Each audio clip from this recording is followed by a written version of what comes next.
You could have heard this episode 48 hours early on our Patreon, patreon.com/indieheadspodcast. But joining us for as low as $1 a month, you'll receive episodes early and gain access to our Discord server. All of our upcoming episodes will be up on our Patreon 48 hours before it hits our public podcast feeds. But if you're hearing this through our Patreon feed, we thank you so much for your support.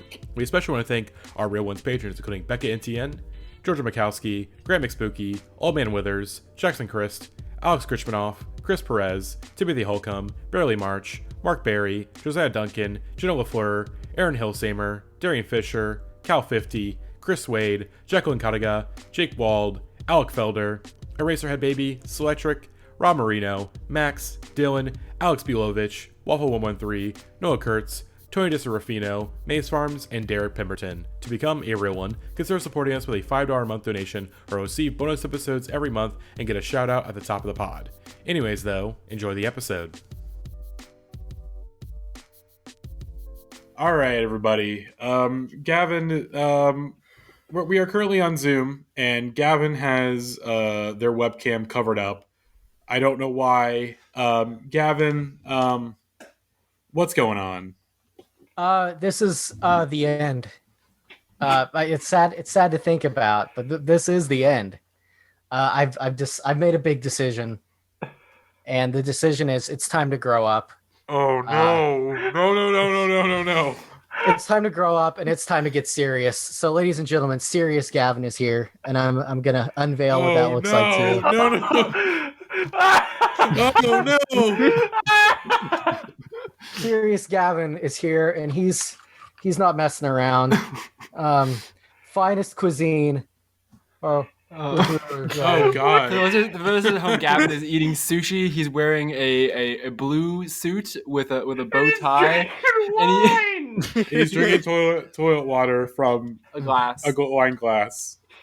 I gotta say, more wine. That was delicious. Yeah, oh my God! All right. Oh Jesus Christ! Well, let's get this show on a roll then. Wait. Okay. Like, what's up? For posterity, before the last intro of the series, can we just get one last eagle screech? Mwah.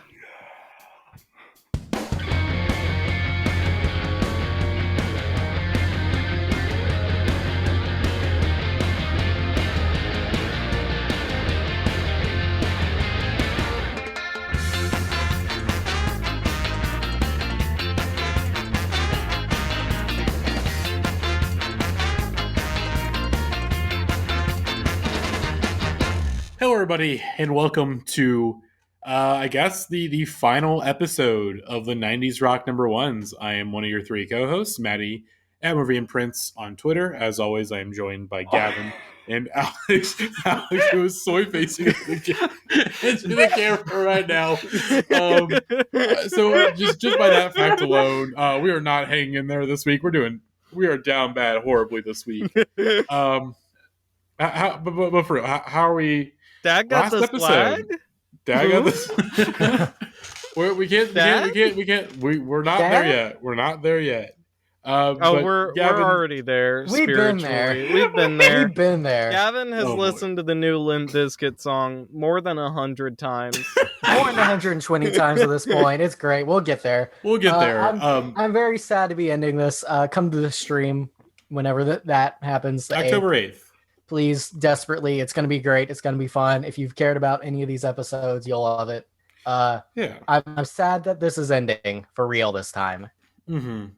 We've got something else in the books, but you know, it's not. We're not talking about the charts. We're talking about if you loved our brains during the car commercial number ones. You're in for something for our next series. You're gonna love Five Morons versus Maroon 5. You're gonna love it. Censor that out. We've already announced it. We already announced on the last episode. We announced all the fucking series. We don't even remember that. We also have R5. We also have Gotta Get That coming up, which is very That's like in November. That's probably. all you know. Gotta get that. Oh, Gotta get that. As you can hear, we are joined by Rose and Jackie, who is sitting right next to me in the office. Hello. Here at the Planetary office after hours. And we're going to talk about some of the songs that we cut from the 90s rock number one. So we put out a poll in our Discord and on our Twitter. We asked you, the fans, to choose what songs that we cut that we should give a second chance. Sometimes goodbye is a second chance, and we're saying goodbye to these songs here as we have chosen 12 songs, the 12 most voted songs by you, the listeners, and then Dad Vibes by Limp Bizkit halfway through. An important emergency transition. I personally vetoed to get that in. Yeah, no, that was it. We were going to talk about it anyway, so it's like we gotta. No, let's make it official. It was decided the second it came out. Oh yeah, yeah, no, pretty absolutely. much. Yeah. It the entire past 3 days has been just Dad Vibes posting in our Discord. Which, by the way, who else soy-faced when they saw there was a new Limp single? Oh, man, for sure. But if you want to see those Dad Vibes Discord posts, you can join the Indie Heads Podcast Patreon for $1 a month. $1 a month. Damn right. But that's.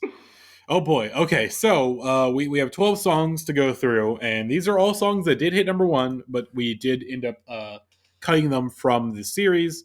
Either I think most of the early ones were just 1 week. Some fucking band we don't know, or some band that isn't really important to like what we're gonna get into the series, or just stuff that, like, in retrospect, how did we cut some of this stuff? There's only really one colossal mistake we made, and we'll get there. That's the very end. I remember caping for it when we were doing the cuts. We should have listened. We should have listened. Yeah, should have listened. But we're here now. So our first song that we were discussing is the first song to have gone number one on the 90s modern rock charts, and that is Blues from a Gun from the Jesus in Mary Chain, which went number one on December 30th, 1989 for 3 weeks. So let's hear a little bit of Blues from a Gun real quick.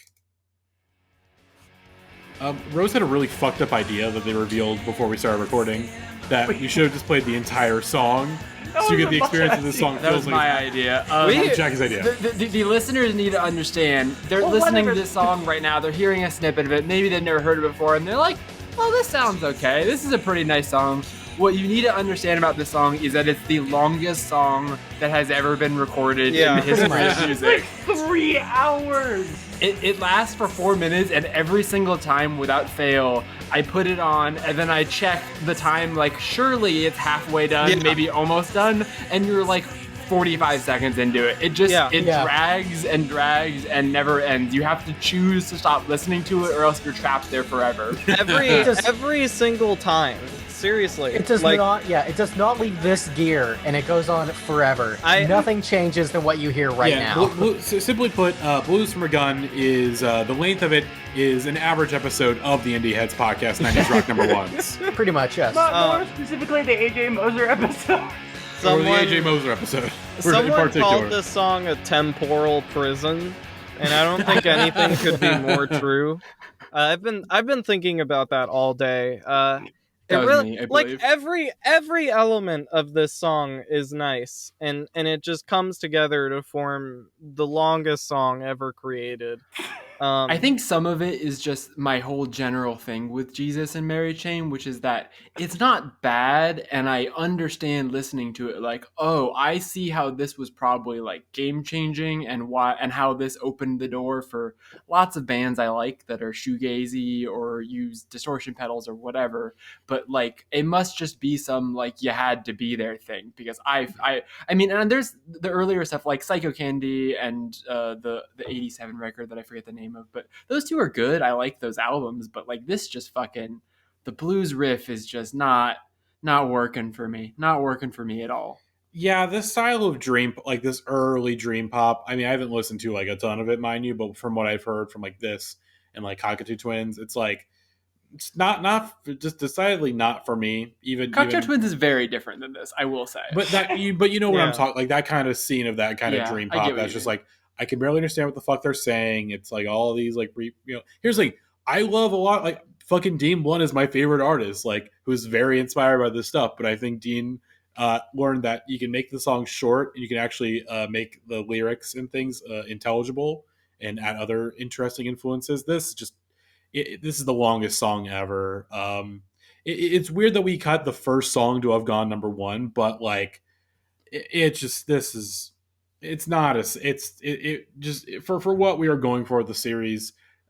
Just wasn't essential because I think this is their only number one in the 90s. Yes. So it Yeah. was like, Yes, correct. it was better off that we started with Peter Murphy. I think that Literally was the perfect. definition of 80s runoff. Like this song Yeah. first charted on December 30th, 1989, and was just around for like the first couple of days of the decade before leaving. Mhm. This song is so long, it transcended decades. Yeah, it's so long, it transcended the decade. This is a song that can best be enjoyed when you hear 30 seconds of it in the TV like detective show you're watching that takes place at a fashion show, and you hear like 30 seconds of it, and then it immediately fades into the background while some like designer talks about like what a suspect looks like. Or like Perfect, perfect sync music. Yeah. It's 2010 and you're listening to the 30-second preview on iTunes to try to figure out if you're going to buy it. By the end of it, you think you've heard the full song and you decide not to buy it because it was nice, but that's all And then you look need. at your watch and it's been 20 minutes. It's like the planet in Interstellar where they're like 1 minute on this planet is 30 years in time back up on the spaceship. Like that's what this song is like. When you're in it, it feels like an eternity passes. It's just like DMT. The basically. song that makes like you old. I was gonna say the song is just like a shitty tab of acid. You lose your concept of time, but like you're still very aware that like, and you're not having a great time. It's not a bad trip. It's not a bad time, but you're not having a good time. That's for sure. It's just oh fuck, I don't know what time is like, but also like I'm still very aware of what's happening. Like I still see the fish poster behind me. That's Henry Rollins up there on the board, but I don't know what time it is right now. I don't know if 10 seconds has passed or 150 minutes. But the Jesus and Mary train sought to build the Hotel California. The Jesus and Mary the train. Jesus and Mary This train motherfucker sought said to the build, Jesus and Mary train. They sought to build the Hotel California with this song, and I think they were incredibly successful. God, this song like, is I think it's more of a prison I have than a something really hotel. important to say. More like the Jesus and Peter train. Am I right? Am I right? We'll talk about that guy later. We'll talk about that guy later. This song is begging to kill itself. Like this scene is like this scene is so ready to die. Like this is like a last gasp of breath, and it's just so sad to hear. You know, like it was time for this to go. Whatever the fuck this was. Yeah. This isn't the worst song of the week, but it is Definitely objectively my least favorite to listen to. Is what I would say. I get it. I don't know if I agree with There's that. a much worse. Well, we'll get there. We'll get there. It really is strange how like if I pick any second of the song, I think something nice is happening. Like I enjoy all the elements present. Mm-hmm. Agreed.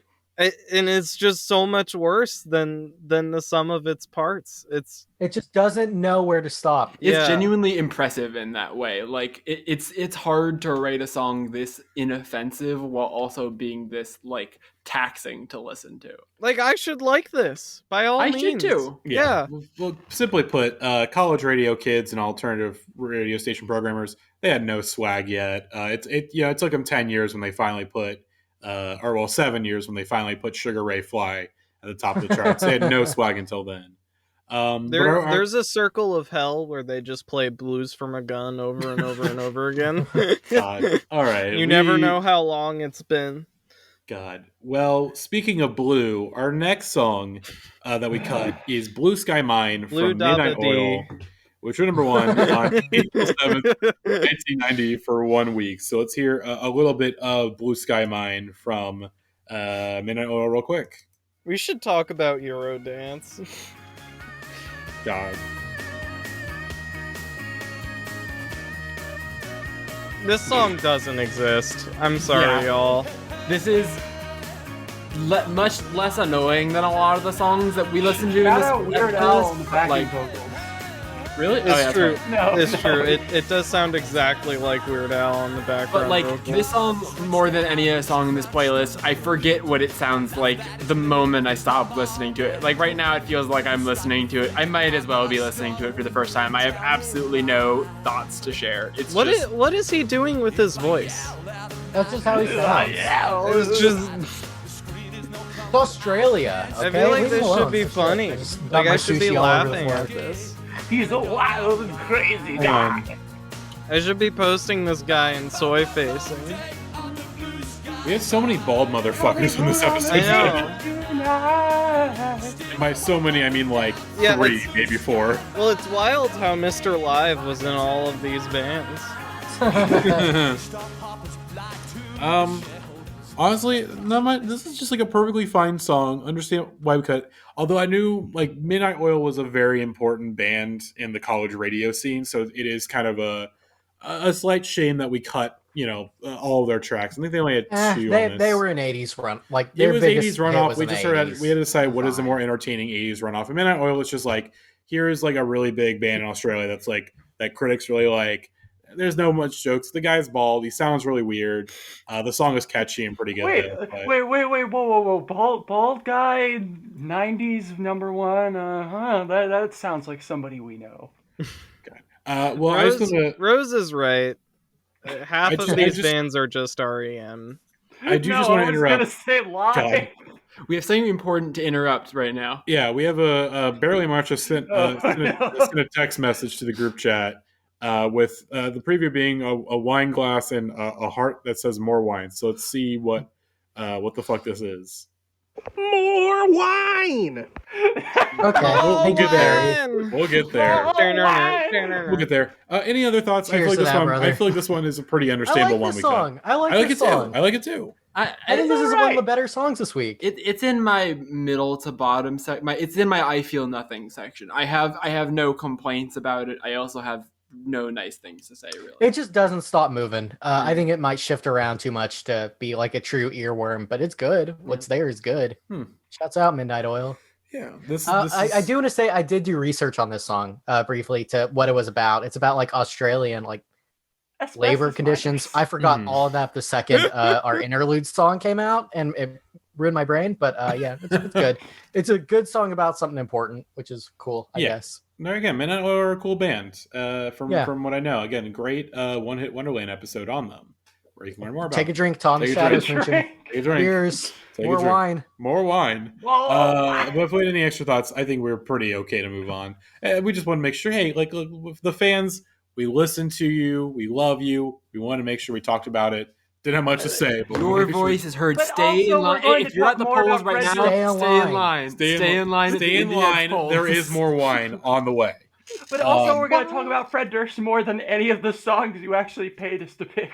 Hey, That Yeah, is that's true. probably but true. listen, that is what our patrons want. I won't speak for them, but they want the dad. They vibes. want the dad vibes. Yeah. But for the time being, our next song is Depeche Mode's Policy of Truth, number 1 on, on June 2nd, 1990 for just 1 week. So let's hear a little bit of Policy of Truth. I think this is my second least favorite song this week. Really? I understand. It kind kind of of just a makes me mid-tier. mad. I couldn't feel any more different. I just am vibing for every second this song is on. I think it's great. I think it's better than Enjoy the Silence. I'll say it. What the fuck? No. I think it is. No. I like it more than Enjoy the You get to the chorus, and the chorus is him just going, Policy of Truth, and then it goes, the dopiest Hey, thing oh, wow, you've wow. Are heard we is listening like, to Enjoy the Silence? I love that song. I don't. Yeah, it's just boneless. Enjoy the silence. The chorus isn't as like big as Enjoy the Silence, but the jam in the background is more my vibe. I don't know. I'm not a big Depeche Mode person. Like they're really one of those bands that like I should like because I'm a really big like New Order person and it's in the same universe. But like I don't know. Most of the songs haven't really grabbed me, but this I'm vibing. I'm enjoying it. I'm having a groovy time. I don't know what to tell you. Yeah. I just It's feel like fun. no one had fun making this song. I had fun listening to it. I think it's okay, but also just no thoughts, head empty. I feel like I said this when we talked about I Feel You on... That song was episode terrible. Yeah, that song's dog shit. Which I think that still is the best Depeche Mode we've talked about on the series. That's crazy. I think I Feel You is Horrible. fine. I don't think I'm like that song is I'm vibing to that song. I don't know. This one was just kind of a little sleepy. That was the hardest part I think when we were preparing for this episode was that this first it starts off kind of rough. like you go like, okay, I understand It's pretty rough, why we cut these songs, and eventually the 80s runoff was just bad. Yeah, a lot of it just it's not even that it just was bad; it just wasn't what we were wanting to talk about at all with the series. Well, it's like there's nothing interesting to say about some of the I'll shit. say it was bad. It was almost all bad. Even The Cure put out like a stinky garbage. They did put out a pretty stinky song. Yeah, that's the thing is with almost all of these bands, like even for the people that are really, really into Depeche Mode, this probably isn't. I mean, it's one of their top 5 on Spotify. It's like one of their bigger hits. So I think people do like, and I think the production's really neat on this song. Like the very beginning little like drum stuff that's going on there. I don't know. I think it's cool, but I also agree that almost all of the 80s runoff, like I was somewhat excited for that because a lot of those 80s bands are bands that I like, but the fact that they were sticking around at this time, like a lot of them were not giving us their best. Like we got a B-52 song that sucked. We got like I still like that B-52 It's all good stuff too. Good stuff. I liked it. I still like that song. Matty, that's no. Look again, as what did Cal 50 say that like yeah. I have some of the most like worst music takes he's ever seen. Look, my nickname used to be on Twitter. Cal just straight up said that you have the worst music taste he has ever seen of anyone. Shouts out Cal 50. God, let me find the full quote because I think it's very funny. I'm just gonna enjoy some more wine. More wine. I did debate on getting some wine before we started recording, but I was like, no, we'll have some wine later tonight. It's not wine time just yet. But yeah, that's it's wine o'clock. It's just policy of truth. I don't know. Are we ready to move on to our next song? Sure. It's Peter time, everybody. We're talking Peter again. So I can't wait. So Depeche, that's June 2nd, 1990, and then now we have to go all the freaking way to September 26th, 1992, for 2 weeks. Peter Gabriel's "Digging in the Dirt" went number 1 before "Steam" too, which is kind of weird. This is the lead single. Yeah, that's kind of weird. But yeah, let's listen to a little bit of "Digging in the Dirt" by Peter Gabriel, and I'm gonna grab myself a drink while we do that. Maybe it's like a better representation of the album. I think it is. Yeah, it is. This feels more like what Peter Gabriel is in general than Steam does. Yeah. Unfortunately, of the like major singles I kind of associate with Peter at this point, like the big stuff like Big Time and Sledgehammer, and then Steam, and this is probably my least favorite of those 4, but like still neat. I really love the song a lot. I agree. Yeah. I think it's really fun. I think the production is really good, and the way it kind of builds over time. It's not the horniest song we'll talk about this episode, but I think obviously our glasses are colored by the music video, so Steam feels hornier than this song.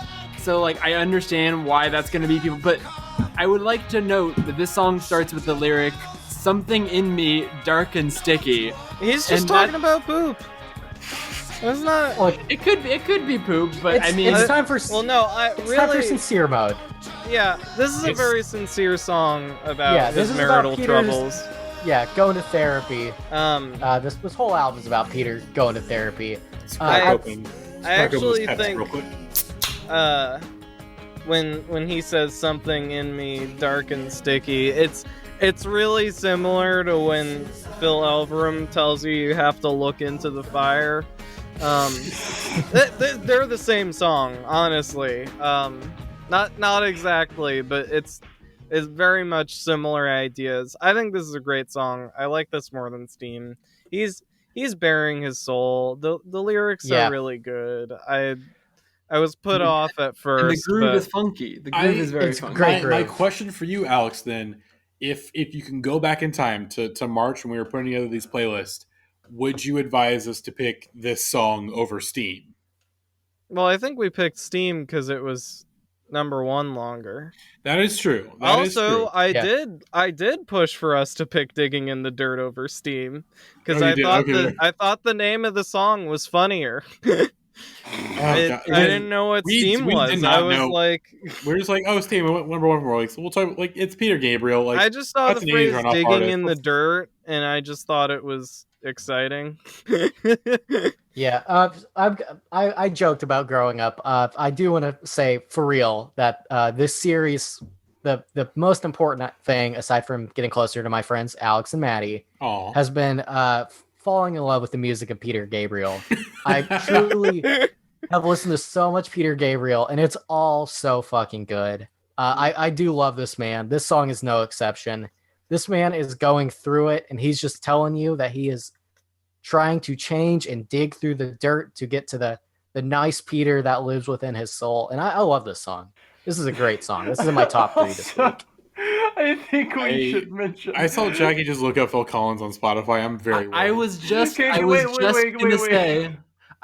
say that even though I know that this is the other Genesis guy, this is not Phil Collins, but this song gives me massive Tarzan soundtrack vibes. Just like the vocals that he's doing, like on the digging in the dirt parts, and just the groove of it in general. Like I'm just vibing to this song. There's a reason they were homies. I feel it necessary to mention that Gavin threatened to cut someone's feet off over this song earlier in the week. Alex's feet. I was grumpy about Steam meme having gone too far, and I didn't like digging in the dirt because I just saw some horny lines, and I'm like, I'm tired of this man's hard penis, and and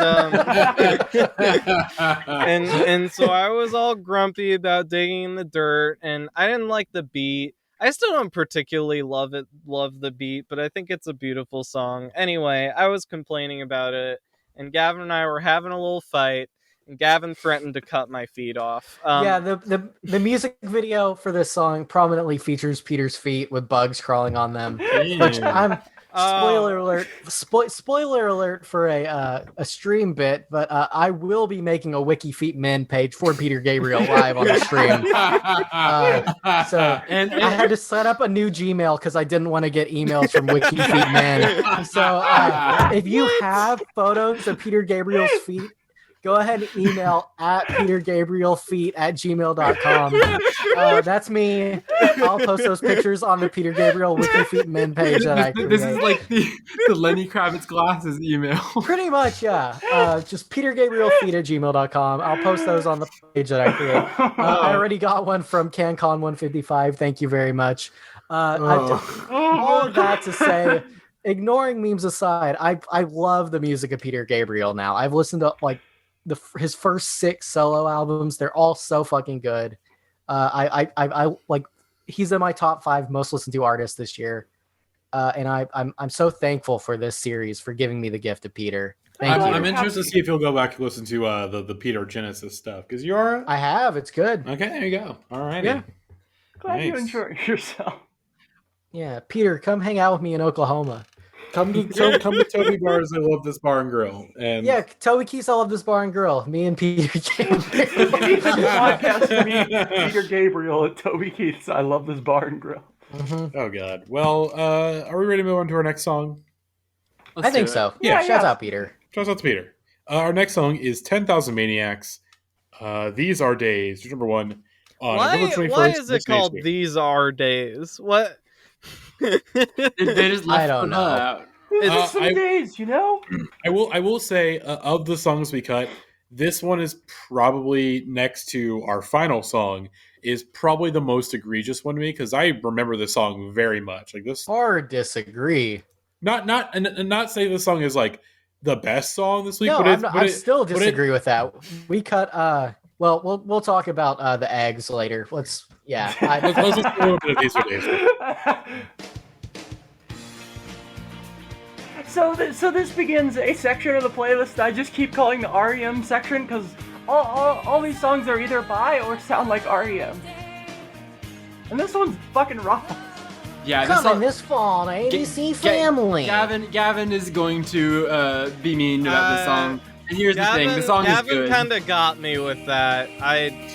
That sounded real. That sounded real when Gavin said coming this fall on ABC Not a bad Family. Thing. It's not bad at all. It's kind of bad. Coming this fall on ABC This Family. is like walking on sunshine. Yes. This is walking on sunshine level, like music for music's sake, with nothing else involved to me. You know? I think it's a lovely song. I get what you mean, but as far as I'm music, really thrown for a loop by coming this fall on ABC Family. Yeah.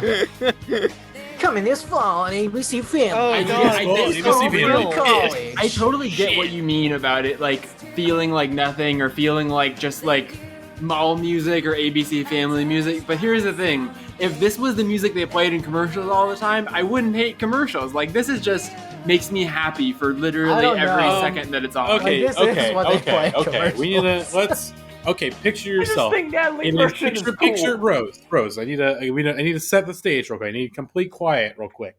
Set the stage. It's 2003. You're in the grocery store with your mom. You're walking around with her. This song comes on. It is the happiest you've ever felt in your entire life. Everything is downhill from here. Everything's downhill from here. End scene. This is total grocery store core, and you know what? I love it. This is a retail core jam.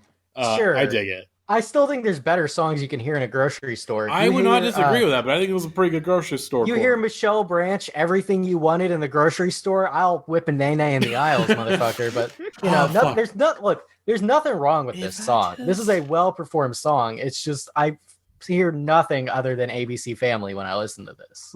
Michelle Branch, Breathe, by the way, great song. Shuts out. Divorce the Black Keys guy that you're with. You can do better, Queen.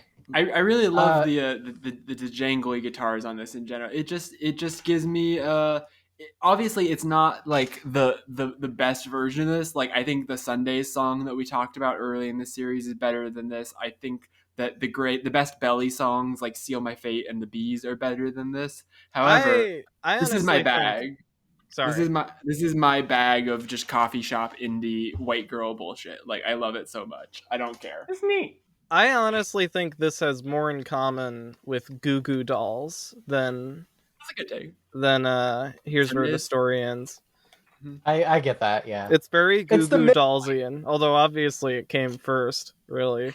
But it's just kind of like very pleasant, sweet, earnest songs that you'll hear in Home Goods. You'll hear at your Stop and Shop. Looking TJ at Maxx. like decayed produce. Yeah. It's nice. Do you think that Alanis was inspired by 10,000 Maniacs to write the 10,000 Spoons line? 10,000 Yeah, what a band name to make this song. Yeah, it's true. 10,000 Maniacs does sound like a hardcore band, and this couldn't be further from Only that. 10,000? I think they could do more. Yeah. I agree. That's like an army. That's 2 legions. That's too many Maniacs. I guess to bridge us to the next song, the question is who would win in a fight? 10,000 Maniacs or all the Kingsmen? Oh. Matty's not paying attention. Matty is on Matty their has phone. checked out for this song, which I think proves my point more than anything. No, I'm checked out. You guys talking shit on this song. It's a I'm good not song. talking shit. I think it's I was great. the only one talking shit, and I was silent for so long. Matty has checked out. Matty has been exposed. I got dressed up for this shit. You can't get mad at me. Look, I got a bun going on top. Give me give me a pain, honestly. Give me a pain? Let's get a pain. Yeah. You want a Peg Rose? That one's for everyone who's ever felt pain. Here's a go when I real life Peter Griffin here. What a shout out for Alex from Gavin. I'm sorry that you had to miss your Puddle of Mud concert because of COVID, but hey, maybe when everything opens up again, you can come to Quahog and we go see them together. But in the meantime, here's that some sounds like an invitation to me. Bird's a word, well, a bird, and a bird is a word. I'm gonna hold Peter to that when the pandemic low energy is on that bird is the word. He puts so much effort in the bird is the word as we progress. That was a pretty low energy one. That's why you have the price. More energy for the bird is the word. We gotta get him back. He does a little bit more we will eventually get him back. We just gotta not be poor. So if you want Peter Gabriel, real life Peter Gabriel, to reappear on the podcast, give us money. More money. Just give us money and we will spend it on Listen, we'll get you Peter Gabriel, we'll get you Peter Griffin, we'll get you any Peter you want on the show anytime. We will get actual cartoon Peter Griffin onto the Indie Hits podcast. Seth MacFarlane will appear on the Indians podcast, and he will sing his original song. It'll be Peter Griffin come to life. Seth MacFarlane is going to draw us into the next episode of Family Guy, and we'll interview Peter there. God. Oh, God, I would die. Oh, God. Well, Peter Griffin listens to the Indie Heads podcast and says, these guys suck, and that's it. That's the whole thing. You know what really grinds his gears? The Indie Heads podcast. That's what really grinds his gears. Well, speaking of grinding our gears, just kidding. This actually is a pretty good song. Our next song is Einstein on the Beach, parentheses, for an Eggman by the Counting Crows. Number 1 on August 13th, 1994 for 1 week. So let's hear a little bit of Einstein on the Beach.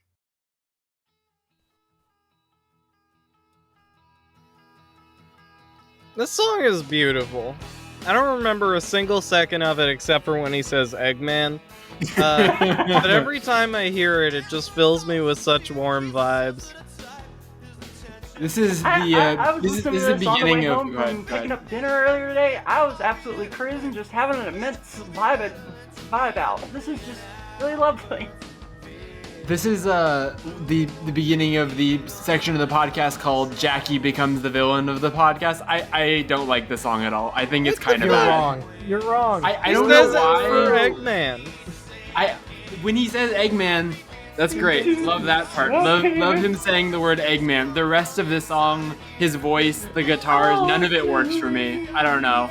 I also think this song is particular Goo Goo Dollsian. Literally just this part right here that we're hearing right now where he says, for an Eggman, and that little part, like, I'm in for 4 seconds and then immediately it loses me. I don't know. This is just 80s R.E.M. I am positing this is like all R.E.M. This is the one song I regret cutting, including our final song. I think this song is like so fucking good. I don't like the Counting Crows guys' voice. It's not my speed. They put out a new album earlier this year. It's called Butter Miracle Sweet 1. Sounds great to me. Shouts. Y'all gotta pull this up and look at the cover. Oh God, yeah. The cover is a woman whose head is a piece of toast that is buttered, and she's like laying on a pile of rocks, and there's a stick of butter next to her. I don't know what's going on here, but it's definitely like Neutral Milk Hotel. God damn it! I was going to say that fucking joke, Gavin. You piece of shit. I'm sorry. You piece of shit. I am personally more concerned by the fact that this is only Sweet 1. Oh, so there's gonna be a Butter Miracle Sweet 2. Yeah. That's true. That's a very good point. Butter Miracle Sweets 2 and 3. It's just like a Neutral Milk Hotel. It's also funny because there could be 5 sweets. Their 99 album, This Desert Life, the album cover is a man whose head is a fish bowl. So they've returned to their theme of people with non-human objects on their head as heads. So that's awesome. They're back on their bullshit. This song is great. This song was on a record label compilation that I'm only familiar with because I love Teenage Fan Club.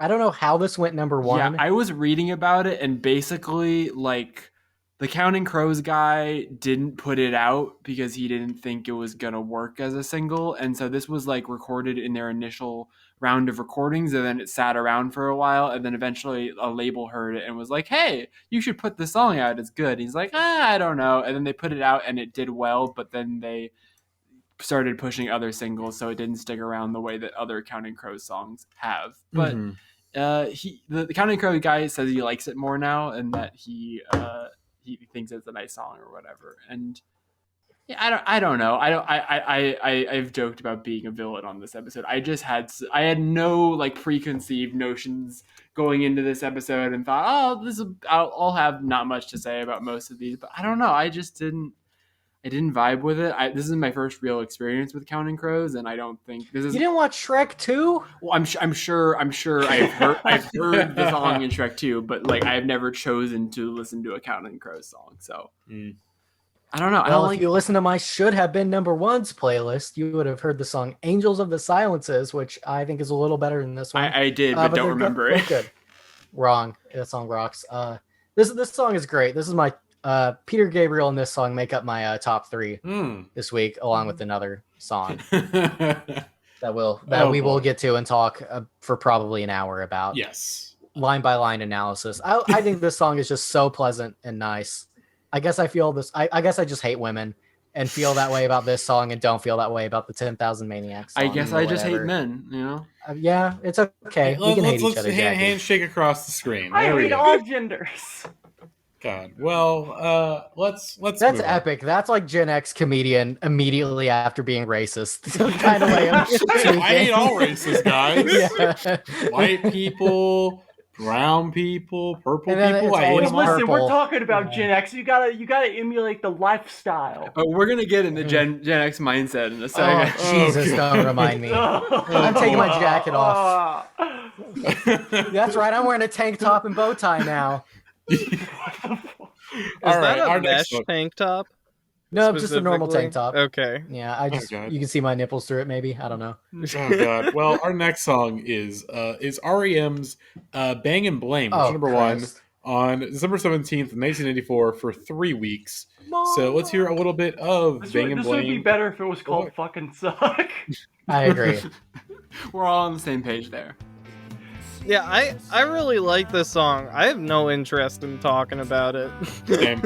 I'm in a similar boat. I like it while it's on. I've been getting more, with Rose's help, I've been getting more R.E.M. pilled as this playlist goes on, because I just started realizing like how foundational Michael is to what Tom York does in Radiohead, and how much their lyrical styles are like in how much Tom is inspired by Michael. So that's gotten me more into the R.E.M. headspace, and I do like the song, but I will also agree it is too long objectively. Like there's a part at the end where the song ends and then another song like begins for like 45 seconds and then ends. Like it's just, oh my God. The structure of this song is so weird and because that is not on the single version that I hate the dance Matty is doing right now, and it makes no fucking sense. Gavin right now. I'll put some gun noises in post. I'm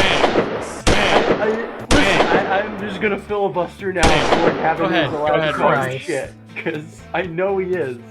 Gavin, but that 30-second bit is a lead-in to "I Took Your Name," which comes immediately after and uses that same fucking guitar effect for the entire song. And that is an important piece of context. This song is kind of cool, but it is probably the weakest one on Monster. You know, it should have been the second single on this album, fucking Crush with Eyeliner. Perfect song. That's all I gotta say. Yeah, I will agree that R.E.M. might be, like, of all of the bands we talked about, the absolute fucking worst at picking singles, or at least like it's just the college radio people that love this band. I think they also do it very... album art. I think their single choices are like intentionally very off kilter. That's true. Like putting out Drive as a single is you have to be like intentionally being like, yeah, we know you think we're a pop band and we're gonna put out this like bummer of a single, just like I respect them in that way. Like I appreciate that. Like it's so wild that this band was the biggest band in the world. Like even with all of the context that I have like tried to familiarize myself with around this band, it's just like it is pretty wild that this band was as huge as they were, and that they could just put out 5 minutes of them vibing out and it would go to number 1 on the modern rock charts. I mean, this was the band. I mean, R.E.M. were the band that broke American alternative. I feel like alternative was very much a lot of these British bands, you know, and British runoffs and whatnot. But R.E.M. was like the first like American band to really be like, hey, like this. Yeah, like. I think the thing to consider is like they kind of built the inroads for a lot of like indie rock today. Like exactly, they kind of built the touring circuit from the ground up for America.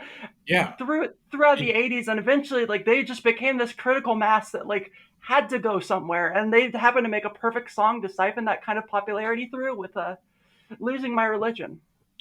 It's just it is like R.E.M. is a band that's like I wouldn't consider them underrated per se, but they're a band that I feel like just doesn't get their full due at times. And this is someone who has never listened to an R.E.M. album in full, but I do intend to change that soon because I really do like the song a lot. Like, because I know Rose, you gave us the warning, like, oh, God, like I put in earplugs. I can't hear a single word you guys say. You were like, oh, you guys probably aren't gonna like this song, and I was like, oh no. And then I listened, I was like, this is the worst song on this album. I feel like the opening verse melody, even the second verse, it has I feel like in some ways it is playing like, it sounds a lot like the Losing My Religion melody. It seems like he's kind of purposely like distorting that a little bit. Repurposing it in a way. And also, like, other thing I want to mention, I forgot how good Michael Stipe's lyrics were until I started reading the verses again on this. Like, oh my god.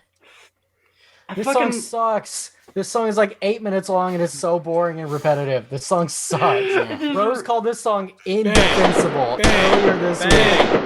I will say, speaking of the bangs, my one big... Because I was afraid I would have to be the heel, and I didn't even know if I was going to be on this episode. My one big thing is... I want to make that clear. I was in a very different position when I said the chorus is the only part of the song I don't like. Him just saying bang, bang, bang, bang. It's not great. Yeah. Going back to what Matty was saying about R.E.M. getting their due, I think it's kind of interesting because... like 10 years ago, everyone knew R.E.M. was the shit. If you went onto like publications like the Rolling Stone top 500 albums of all time, I guarantee they were on there a bunch of times back then. But I feel like weirdly, like bare minimum, Murmur and Automatic were just auto locks on that. Weirdly, I feel like their legacy is fading a little bit. Like. Well, yeah, I feel like a lot of the bands that like they most directly influenced have kind of just faded out into the background. Like, namely, Pavement and Radiohead have both gone kind of by the wayside, as well as like a lot of the other like obvious offshoots. And in some ways, those bands have sort of eclipsed R.E.M., where like for people now, like for like Zoomers or whatever, it's much more likely that a Gen Z person would get into Radiohead than get into R.E.M. And I think that's partly because like Radiohead took what R.E.M. was doing and like iterated on it. This is my fucking nightmare right now. What is happening on this podcast? We're just having a perfectly cordial discussion. Hey, this is my night. We're talking about Shut Radiohead. the fuck up, Gavin. I actually am curious. So I feel like for R.E.M. losing their due, is it a mixture of like they just kind of stuck around for too long past their peak? Well, no, like here's the thing. Honestly, I've not listened to those later day albums, so you would maybe have more insight. So I have like listened to the latter day albums. I know the history a little bit, but like the thing is, like they fucking retired in 2011. Like just full stop. Michael said we are never going to reunite again, and I fully believe him on that. Yeah, no, I don't. Yeah, and like their last few albums are like pretty okay, not terrible, and like you know the bands they were touring with were like pretty contemporary indie acts. Like their last major U.S. tour was opened by The National and Modest Mouse.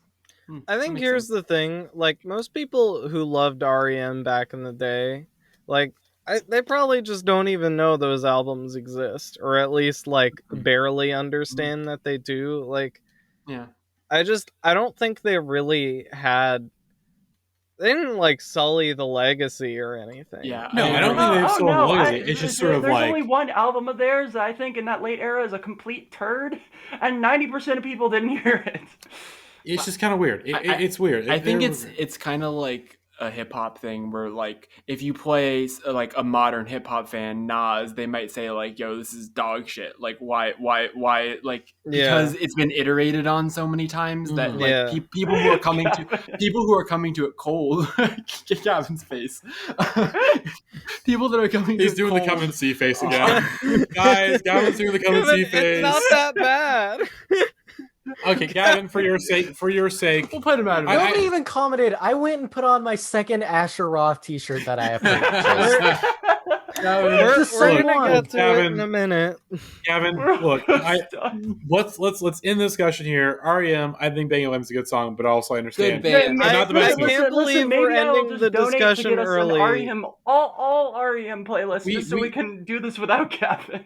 We are ending it a little early, but Alex, our next song is not a charting song. Just because Gavin did the come and see face. Gavin's already pulled that out. This isn't even the first time. It's so boring. It's so repetitive. Rose said it was bad, and then all of a sudden decided it was good. Because this song actually listened to it. It's bad. It's boring. It sucks. It's still not as bad as What's the Frequency, Kenneth. Let's go. Okay, Right, well, listen, it's time for something we can all agree on. It is true. So, folks, it's back. It's the butt rock interlude. Dad got the swag? Dad got the swag. Let's hit that fucking music. Dad's so sweet. Everything's so blurred.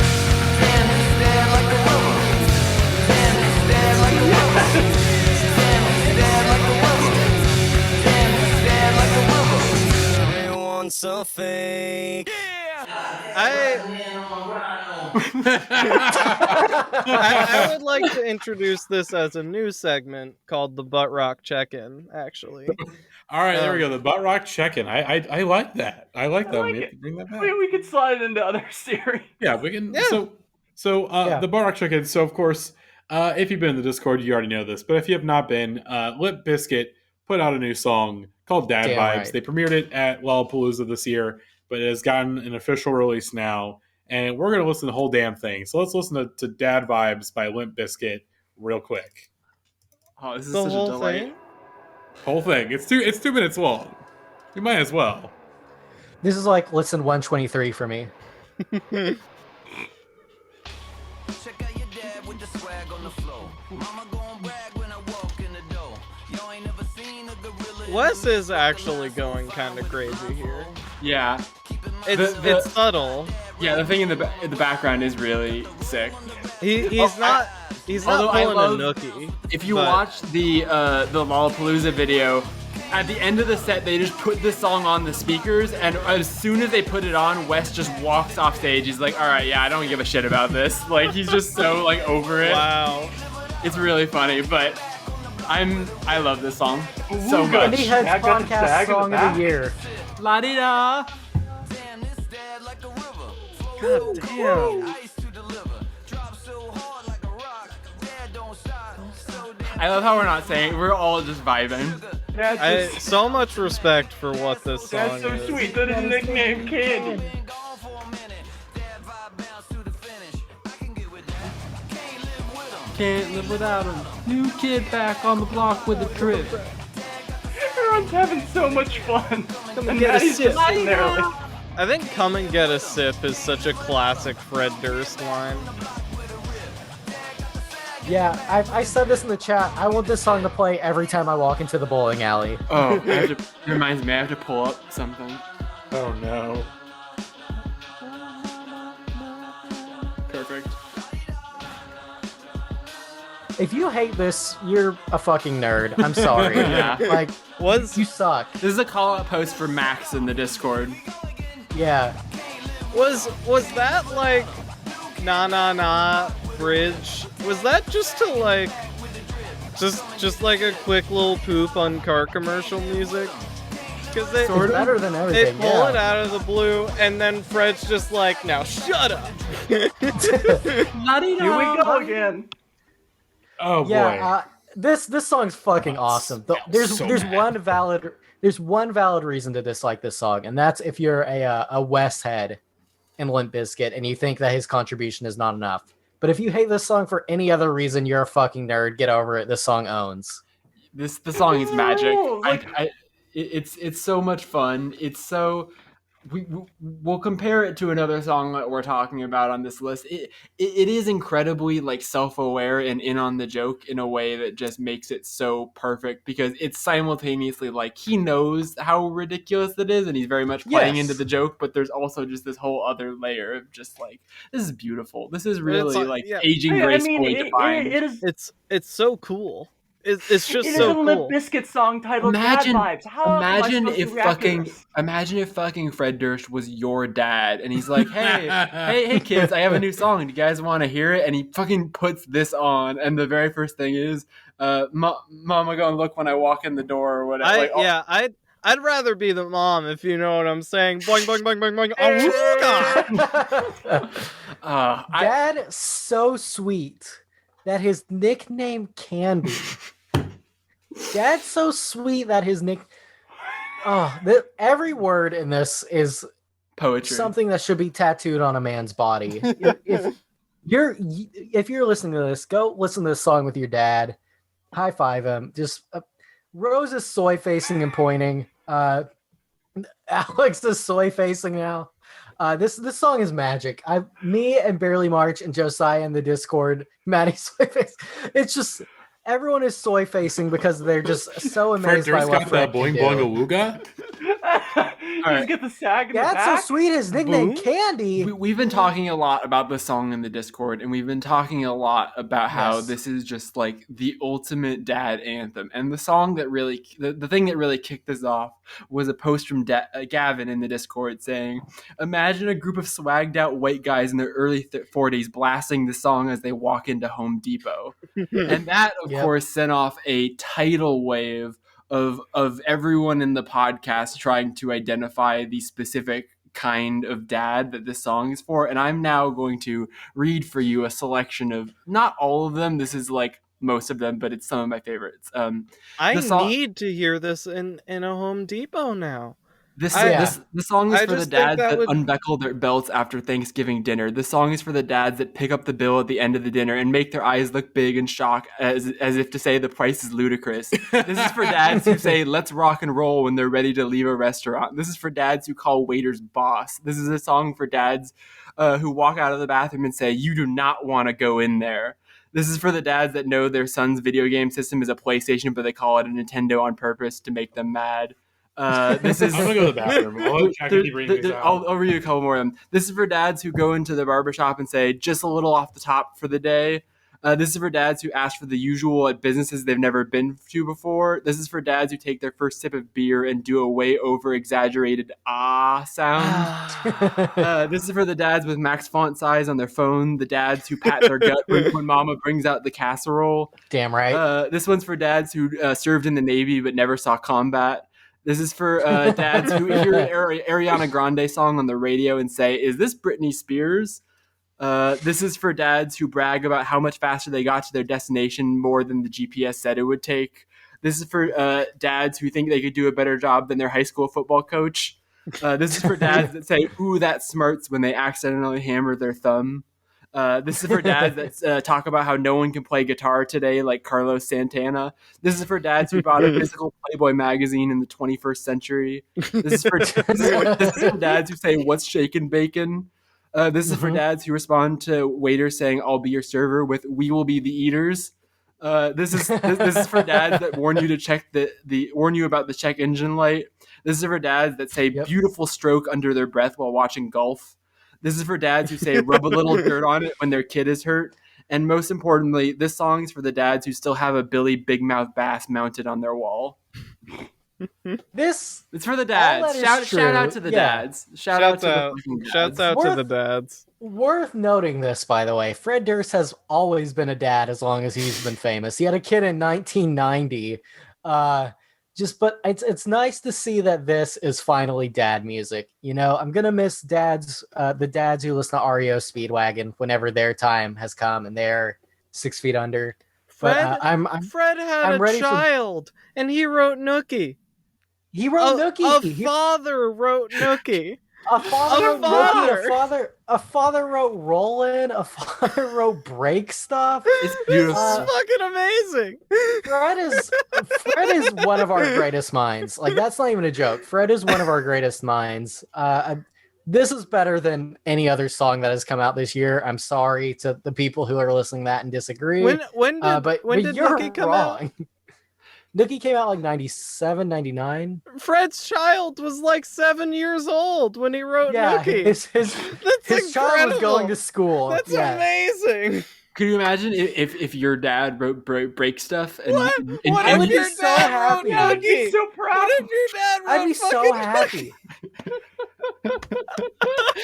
This is my favorite song of the year. Oh my God. This is already my second most listened to song of the year, and it came out 2 days. It came out yesterday. This song came out yesterday morning, and it's my second most listened to song of the year.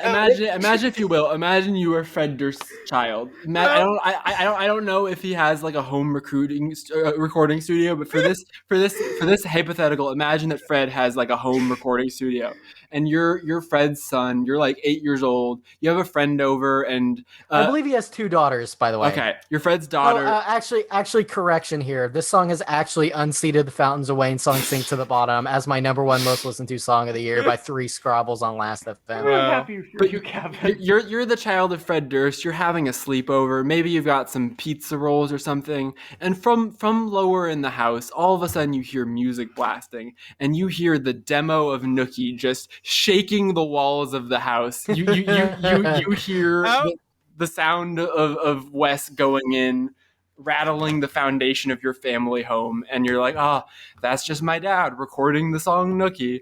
Like, what a life to live. I would love to interview Fred's children. Were these songs bumping in the home? Like, how do you explain Nookie to your 7-year-old child? So you Dad, my children, Dad, I did it all Nookie? For the Nookie. I did it all for including having my children. So imagine that you want to do, that you want to mow the neighbor's lawn, and he tells you, I'll pay you with this candy bar. And, you do this thing that sucks, but it was all for the candy bar. And that's what Nookie is. Nookie is the candy bar. Well, but he rejects do we the have cookie. to move on to the next song? Can we just stay on this one forever? Yes, I agree. But here's the thing. This is my most listened to song of the year. I'm at 128 officially. There's still 2 people, according to the Discord bot Chew, who have listened to this song more than I have. Shouts out to user Big Balls in My Face, who has listened to this song 279 times. And shouts out to all caps, spaces in between each letter, Dad Vibe 6969, who has listened to it 182 times. I really love that person. Almost certainly signed up for a Last FM account yesterday. Like, there's no way. Well, it goes off on the Discord username, so they probably just switched their name. What server are these 2 in? Because I need to join it and talk to them. They're my friends. They're my family. We gotta Fred get into the secret Limp server. Yeah. The Limp Bizkit fan Discord. Oh my god! Next week on the Indie Ed podcast, we're gonna have a sit-down interview with user Big Balls in My Face. Yes, and Dad Vibes 6969. A summit of dad vibes. Yeah, it's so easy to be like, it's post-ironic, like, oh, I like it because it's bad, but no, that is not what is happening here. I legitimately love listening to this song. This is a good song. I have not gotten sick of it. What do you want out of Limp Bizkit in 2021 aside from them being dads and still being Limp Bizkit and writing songs about being dads? Like, I'm so happy that this song is in the universe. Exactly. It's beautiful. Yeah, it's beautiful. I love it. It's an anthem. Dad got the SAG to deliver. Fred Durst has a child that is older than me. Yes. Oh God. Oh Jesus. Oh God. He wrote Nookie when he had it. Yeah, like a 7-year-old. Check out your dad with the swag on the floor is my advice for everyone at home. When Woodstock 99 happened, his kid was 9. Kids who probably heard about it on the news. Yes. Like, that's my dad. Fourth grade. Even better. Remember when Fred used to perform with a toilet bowl stage?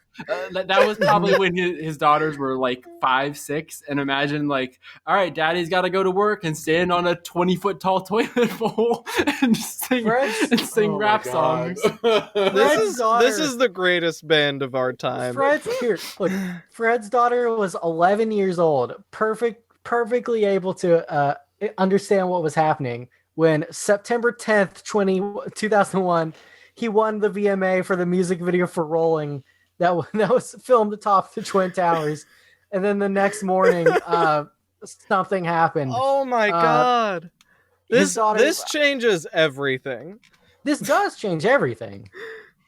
Yeah, knowing that Fred is a father when he recorded all the big Limp Bizkit songs is mind-melting. All of them. Yeah. All of them. Dad vibe bounced he recorded to the finish. Chocolate Starfish in the hot dog flavored water. Yes. Wait.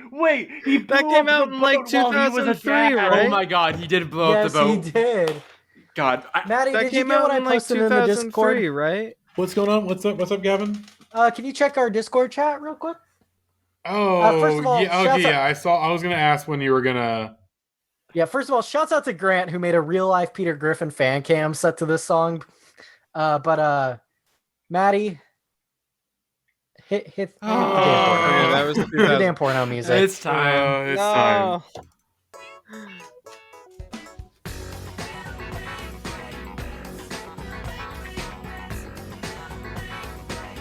That got the swag? Welcome to Porno for Patrons. I did not review the article that was sent to me. Barely March texted me to this and said, be sure to talk about porno. Let me pull this up real quick. This is a Billboard article about like a Fred Durst sex tape or something like that. Yes. I'm sad. Sorry, Fred. We talked about your kids for so long and now we're talking about this. This is something about him suing over a sex tape. I have not read this. It might be sad, and we may have to bail on this immediately. It's just the big Fred Durst sex tape story that it got leaked out onto some websites, and then from Paris Hilton's cell phone supposedly, and then he sued some people that posted the video onto their websites. I not don't much want to see Fred fuck. Nor do I. Do I? I don't know. I'm torn. No, I don't. He's my dad. He's our dad now. Dad got the tag in the back. Wasn't it just we didn't we just hear a story? Jackie's thinking about being. No, that was Creed and Kid Rod. That was Scott. That's exactly what I was getting it mixed up in my head. Well, sorry about that, Fred, but I guess that concludes our segment Porno for Patrons. Thanks for listening. No, not yet, Rose. Not yet, Rose. Yeah.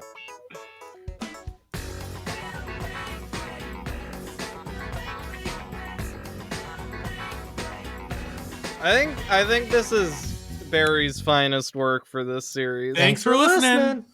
Yep. The porno I agree. theme. It's great. It's so good. Oh boy. Well, thank you, Fred. Thank you, Truly Fred. inspired. Thank you, Fred.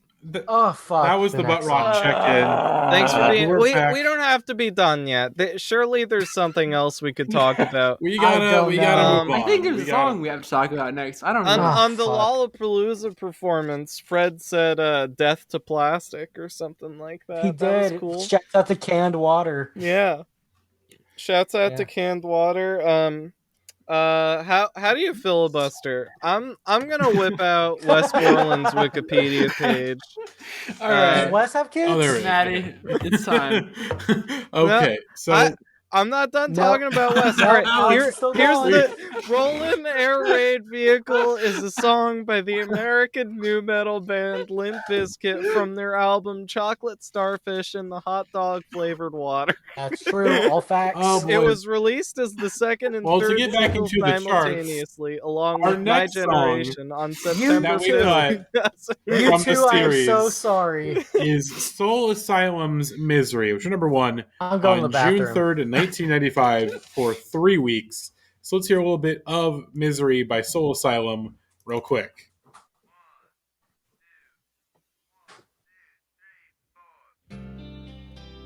He does not even once say, "Damn this dad like a river" on this song. That's an ironclad point. I can't disagree with it. I hate this guy. Why does he sing? He sings like he's in Aerosmith. They didn't even make honkin' on Bobo.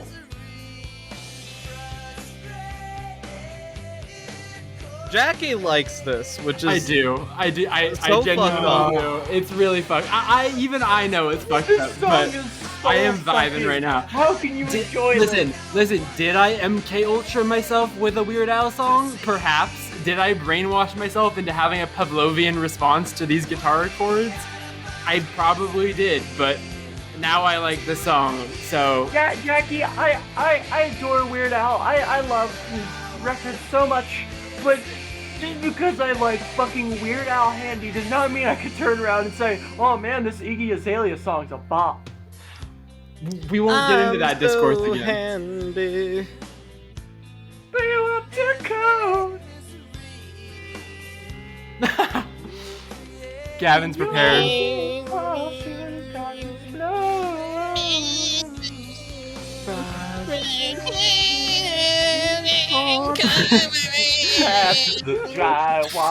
All right. If you're no, listen, Bono, The Edge. If you're listening to this, I owe you an apology.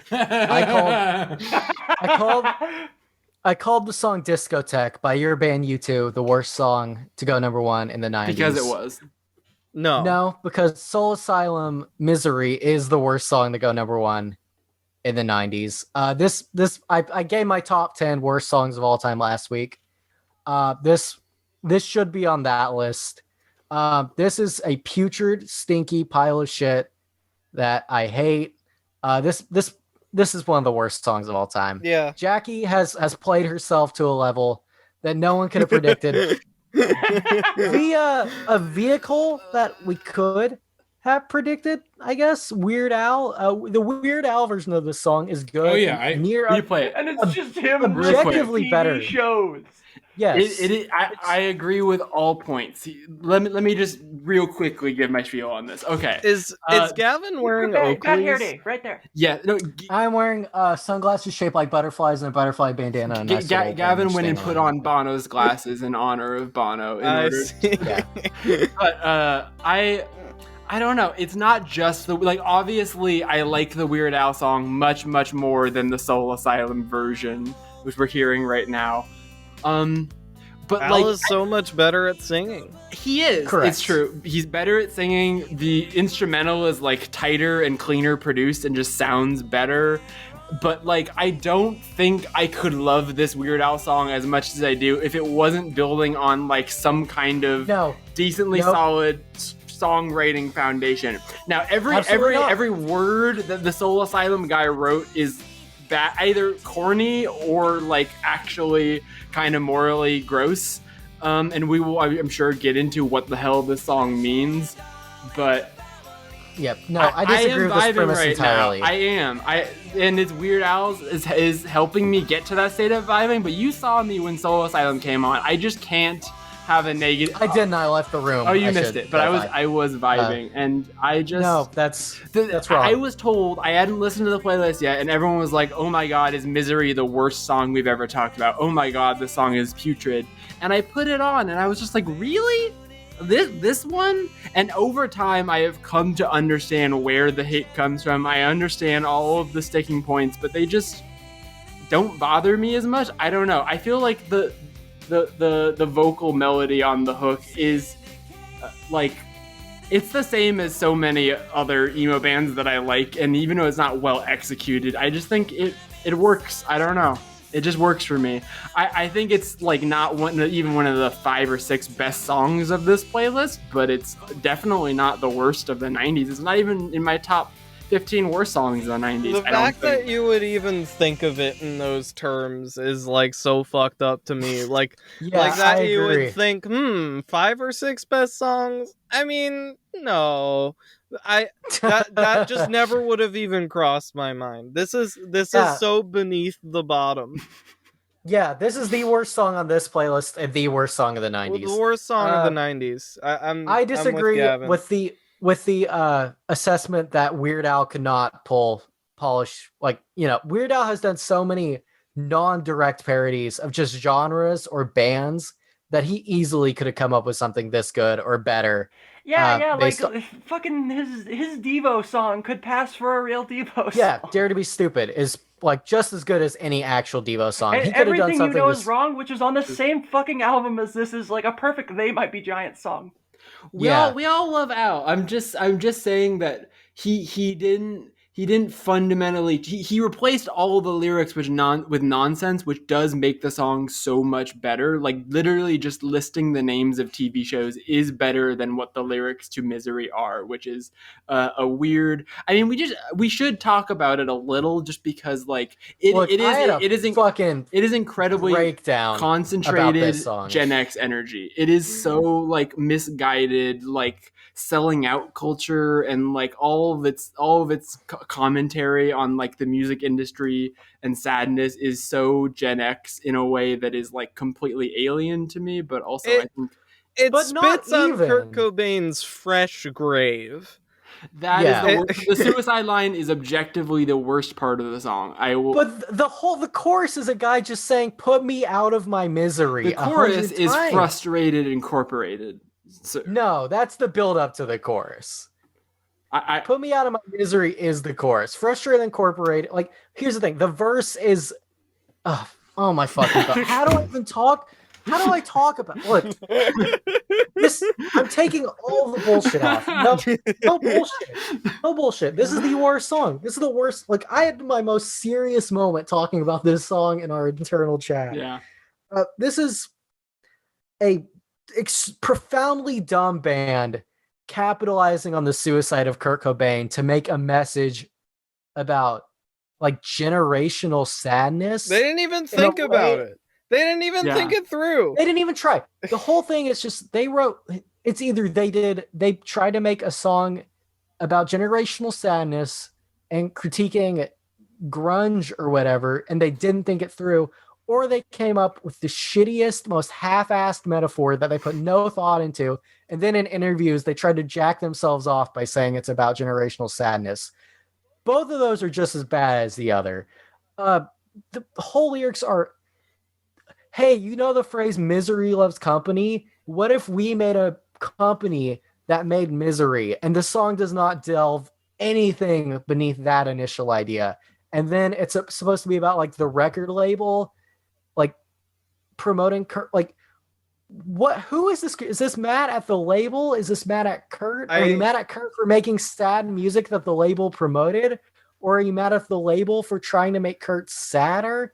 Like, who? Like, they didn't think about this, and now I have to sit here and think about it, and I feel like an asshole.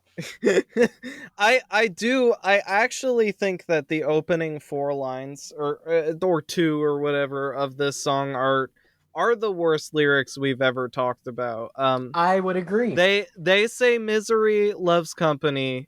We could start a company and make misery. Like, the whole song is that. Those lyrics are terrible, but I will just say that when I hear those lyrics, my reaction is not like a groan. I have the same reaction to that as when Perry Farrell says, like, my friend told me about the dinosaurs. Like, it's just dumb. It's just Perry dumb Farrell's guy. not grave dancing. Okay, yeah, well, that part, that's not that. I'm just saying the misery loves company. Like, I don't think they were doing it as a commentary on Kurt Cobain's death. I think your theory about it being like reverse engineered from the very bad dumb guy pun is correct, and that's why I don't find it as malicious, because I don't think that they thought it through enough to be malicious.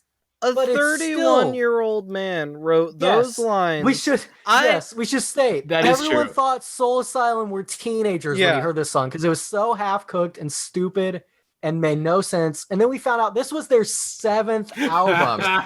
This is the lead single on their 7th album. They had been a band for 11 I'm not gonna lie. years. I would have written this when I was like 14 and thought it was bad. I would have been embarrassed that I wrote that. I maybe would have written it, but I would have been very embarrassed about it right away. Like, a 31-year-old man wrote those lines. It went all the way through to the album. They fully recorded it, and then they decided to release it as their lead single. It's so sloppy. It's genuinely some of the worst artistry we've seen on this series. This is worse than I Like That You're Broken like me. Like, that says more. That says more. Spoiler alert, this is my worst song overall. I hate, the more I think about this song, I hate it. I despise this song. There's no plausible deniability in this song in regards to Kurt Cobain. Like, Suicide Kings and You Drama Queens, like a year after like the most important guy in your scene like took his own life. Like, there's like, how are you going to pretend like that's not directly about Kurt Cobain? And like, whatever, you want to pretend like the record label, like, that's such a like a Gen X fucking, like, it's the system's fault that Kurt, like, denying any sort of like actual mental health issues that may have gone on with Kurt. It doesn't matter. The only person who knows what was going through Kurt Cobain's head is Kurt Cobain and maybe his fucking therapist. But even then, Kurt could have lied. It doesn't matter. Soul Asylum does not get the right to like step up and be like, you should not listen to sad music. You should listen to soul. It's like, I posted this analogy. It'd be like if J. Cole, like a year after Lil Peep overdosed, wrote a song called "Cheer Up, Shitheads" or something You like would that. totally That's do what this. that.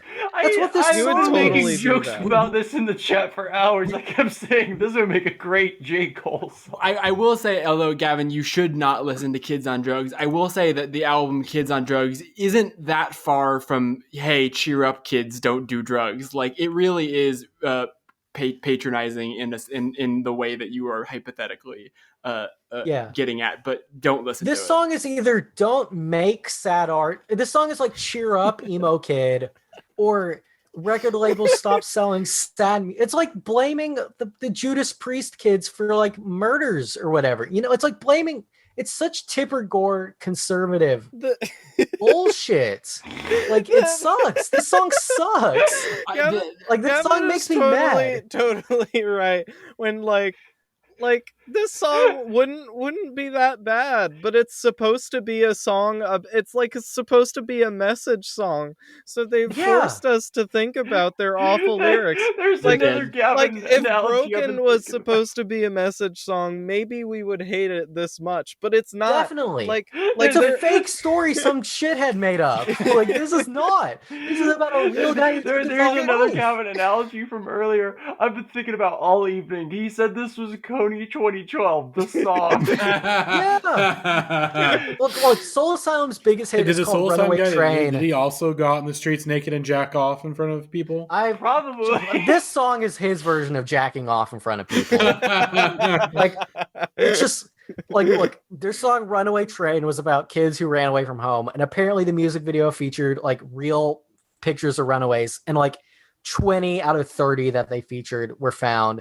And I can't take that away from them. That's lovely. You did help people. But this song is terrible. Like, you tried to recapture that lightning in a bottle that you did with that song, and you shit in the bottle. You shit all in the bottle, and it sucks. The worst part about all of this is there is not one word you have said that I don't like agree with, and then the song comes on, and it's like keys have been jangled in front of my face. That's Weird Al's fault. That is Weird Al's fault. Listen to it. If you have to listen to this song, give Weird Al your money. He's awesome. We love him. That is exactly. I have stopped listening to the Soul Asylum song, and now only listen to the Weird Al version of it when I need to get my kicks. About his voice. Shitty wannabe Axl Rose voice. He sounds like a teen. I like how if you told me this was if this was a fifth wave emo band, like, you'd be like, yeah, this is a teenager on the internet uploading this. But it is really funny that this guy was 31 years old singing like this. 31 sucks. Terrible. Oh, they're still together. They made an album last year. Yes, their 12th studio album. Embarrassing. Wait, whoa. Go back to that title. Say what you will, Clarence. Carl sold the truck. Wonderful. It was released on Twitter and produced by Husker Du's Bob Mold. That's a Minnesota thing. It doesn't mean anything. They're from Minnesota. So many past members. It says past members, see members section. we gotta go look at that. Okay. It's not even that many. Fucking Tommy Stinson was in this band. That's not even as many past members as there are in Len, which is hilarious, by the way. Yeah. Len has so many fucking previous members. Rednecks. Rednecks isn't a band, though. Rednecks is just we can stop talking about this song. I'm fine. No, this is the worst. This is the worst song we've talked about. You were trying not to talk about. You were like you stayed at Dad Vibes for like 100 listens to avoid listening to this song, and now I did. And now you're not letting it die. That's why this song brings out just such a rage in me. Like, what? Like, there's only two theories here. It's either these are dickhead assholes who tried to like capitalize on the suicide of Kurt Cobain with a half-cooked metaphor, or these are dickhead assholes who came up with a song with a half-cooked metaphor, then in interviews jacked themselves off and said it was about sad music. Like, this is the worst song we have talked about. This is the worst one. I think I know how to improve it. Let's put the fucking discotheque riff over this. Honestly, yes. Those are just old guys. I wasn't sold yet on this being the worst song we've ever talked about, but at this point, this is the worst song of the whole series. Matty has checked out. Matty is gone. No, I've been listening the entire time. I agree with everything Gavin's saying. This song sucks so much. It is. Yeah. I can't definitively say it's the worst one, but like it's got to be up there. It's like top 2, top 3 worst. Yeah. I think Discotheque is just so incompetent, and this one at least like sounds like a song. Like it is clearly a song. Barely, though. We're back to our car commercial rhetoric, car commercial metric. Like this is a song, so therefore it's. But no, this one was the first one I started. Give me every car commercial song over this. Yeah, this is the first one I started skipping. Safe and Sound, Capital Cities. Give me Capital Cities is not in my bottom 10. This song, number 1 with a bullet. Well, let's move on. Let's stop. What? We are getting so close. A song, guys. We are getting so close to juice. Life. I need a moment of silence. We need a moment of silence. We as a nation must heal. Let's all take a deep breath. In through the nose, out through the mouth. Let's let our troubles leave our gross and sticky appendages. We'll forget all about Soul Asylum. That's a thing of the past. Fuck you for voting for that, by the way. No one listened to the 2020 Soul Asylum album. Not even the members. Not their spouses nor their children. No one's heard that album. So we can be okay. I'm gonna do one more deep breath. Now let's talk about some Green Day. Yeah. Let's get some good old fashioned Green Day in. It's not the best Green Day song, but at least it's Green Day. You know? Yeah.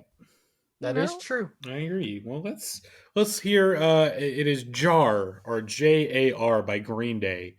Put number 1 on August 26, 1995 for 1 week. So let's hear a little bit of J.A.R. from Green Day.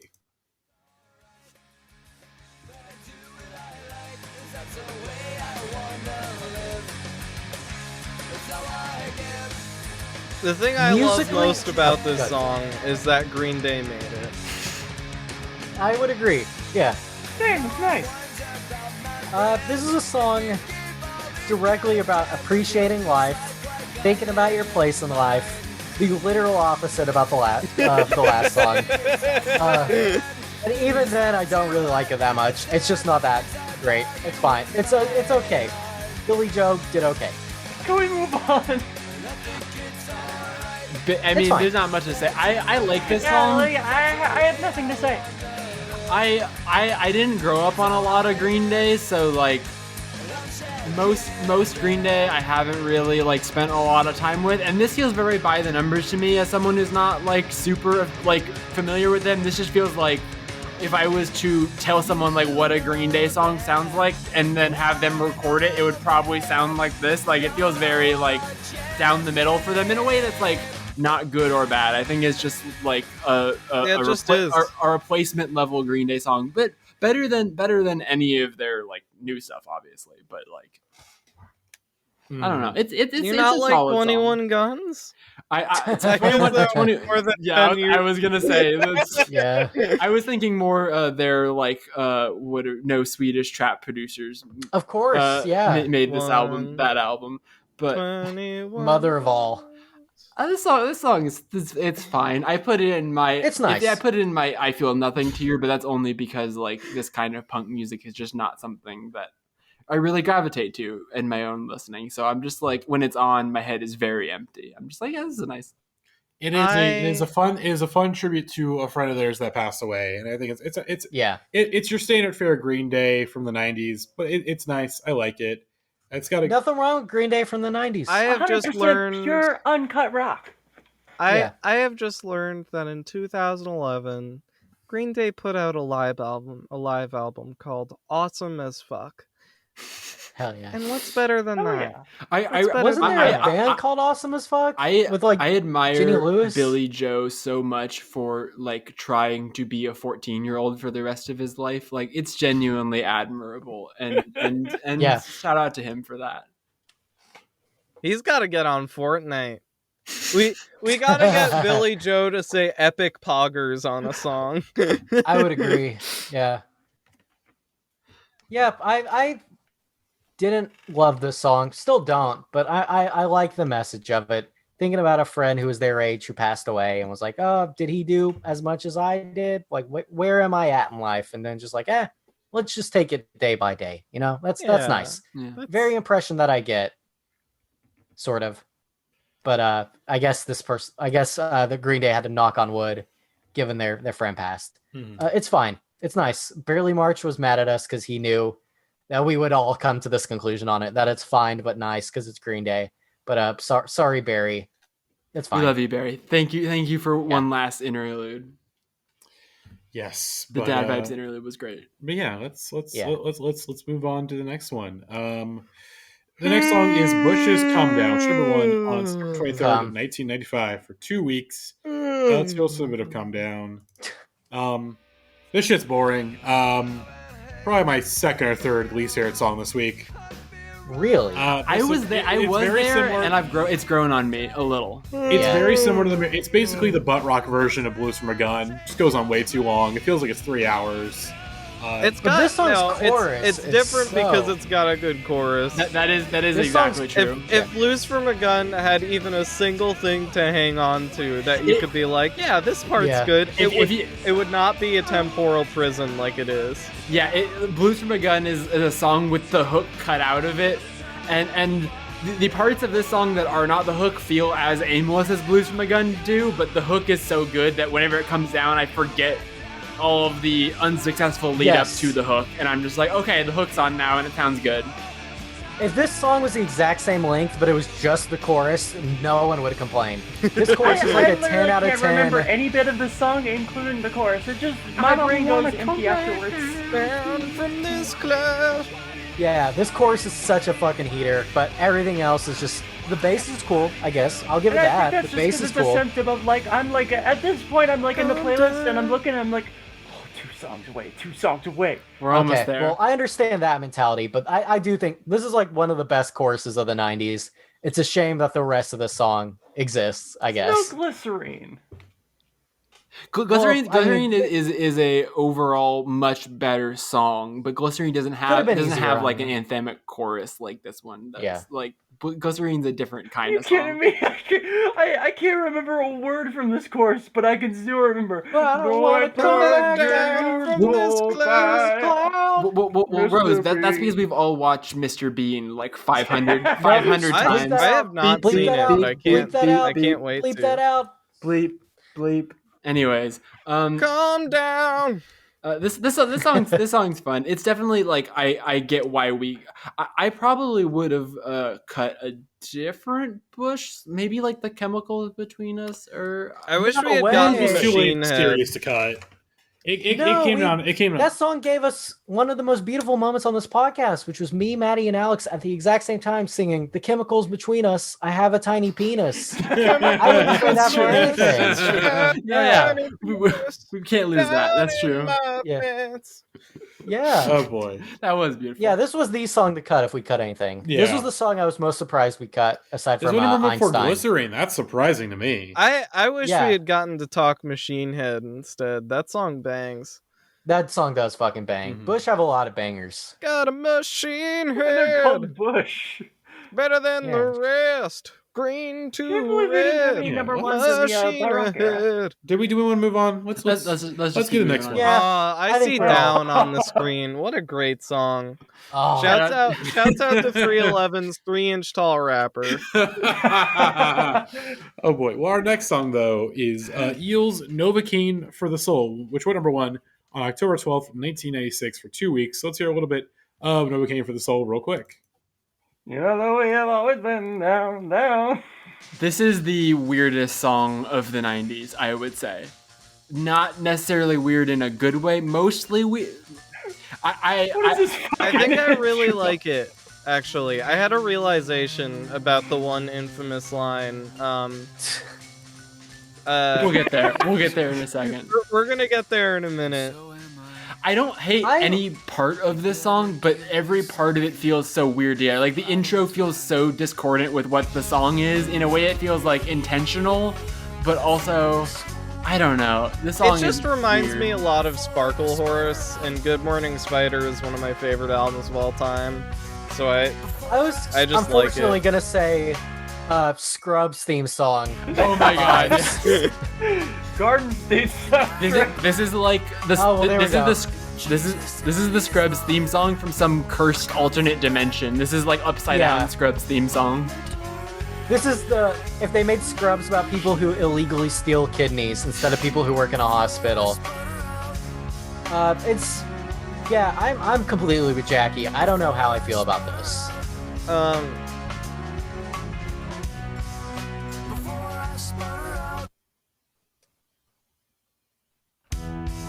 Yeah, like shit like that. That was not a mistake, listeners at home. That the song does that. And the song does all sorts of weird things where it's not even like, I was talking about this in the chat before, like Pepper is a song that I like, and I'm like, wow, it is so wild that a song this fucking weird went number one on the charts. And like, that's cool. Is like this song, I'm like, I feel like someone should have stepped in and prevented this from being number one on the charts. Like something went wrong here. This is like a deep cut on an album your cousin shows you. This is not a number one hit single. I don't get that. There's a particular line on this song that we've been losing our minds about, where he comes out of nowhere, out of the blue, he says, "I am black." Here's the thing. He was not trying to say he's black as in the race. This is a song, I realize this. This is the song about not trying to kill or trying not to kill yourself. And the line before he says, "and I am black," is, "Life is white and I am black." He's just trying to say that him and life are like incompatible opposite ends of the spectrum. He's not trying to say that he's a black man, unlike Mr. Kinky Afro, Happy Mondays. And also Gavin Rossdale, who literally said, "I'm a black man" at Woodstock '99. I was about to bring that up. Yeah. It was poorly timed because he was trying to fit it in. I mean, I don't know this actually, but this is my analysis of the lyrics. It's poorly timed because he was trying to fit it in to rhyme with Jesus and his lawyer are coming back. So it wouldn't have worked for him to say life is black and I am white. Like that wouldn't have worked within the rhyme scheme. He's not trying to say he's a black man. He's just sad. He's just struggling. Jesus and his lawyer are coming to town tonight. Would be my punch up of this song. It's baffling. I can't get baffling is the word I keep coming back to.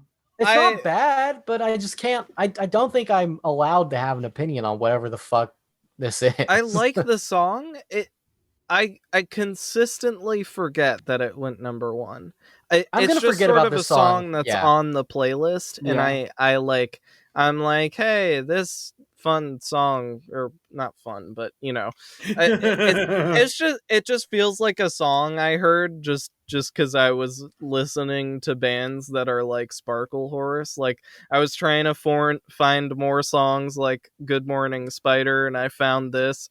It makes no sense that this went number one. I will say it's utterly baffling. The kind of quiet intro thing sounds kind of like a Madlib beat. Like it sounds like the start of an MF Doom song if you listen back to it. But then it turns into a pop song ? Is how I would describe it. Yeah, like is there any band that had less staying power on the charts in this one in the 90s? I will say shout out to this is his second shout out on the podcast. Yeah. Shout out to Cal 50, who is at the top of like every Eels album board on Discord and has listened to this song in particular 6 times maximum. Very funny to have like the number one most listened to on the album. Literally, Beautiful the biggest Eels fan I have ever met doesn't care about this song. So how are we supposed to care about this song? Also, friend of the show and the guest on My Should Have Been, CJ, also was like, I think he didn't know the song went number one. It's like, oh, you guys are going to talk about, like, you should talk about Eels. I'm like, we actually are. It actually went number one at one point, so we are talking about it. But this had to be in something, right? Like, Maybe? Let me do a quick Google search. It seems like a song that would have gotten big off a soundtrack. Lead single for their 1996 debut album, Beautiful Freak. Beautiful Freak. After Steven Spielberg, Jeffrey Katzenberg, and David Geffen signed the band to their newly formed label DreamWorks. Soul. Okay, so the song was featured in the British television show Trigger Happy TV, the films Berlin Blues, Mean Creek, Dream for an Insomniac, a trailer for the 2001 film Novocaine, and the television series My Mad Fat Diary. None of those movies are big enough to break this song. I'm more confused now. I think it's just because I think Steven Spielberg and Jeffrey Katzenberg, who also co-founder of Quibi, wanted to give their new music label, a big boost, and they're like, all right, we're gonna push this song to radio. This is gonna be like our first big band. Which what the fuck were they thinking? I don't know, but I mean, he did Quibi, so what the fuck is he thinking ever? Yeah. But yeah, this song is weird. I don't have much more to say about it. They seem like a cool band. Like I might check out more Eels, but I don't think we're at least here at Planetary, like at least on the radio end, like we're servicing like their new single like next week. So like they're still around, they're still kicking, Yeah. They did a music video a couple of years ago. Shouts out. Mike Mitchell from Doughboys was in. Very sweet and fun music video. Check it out. It's a much better song than this one, in my opinion.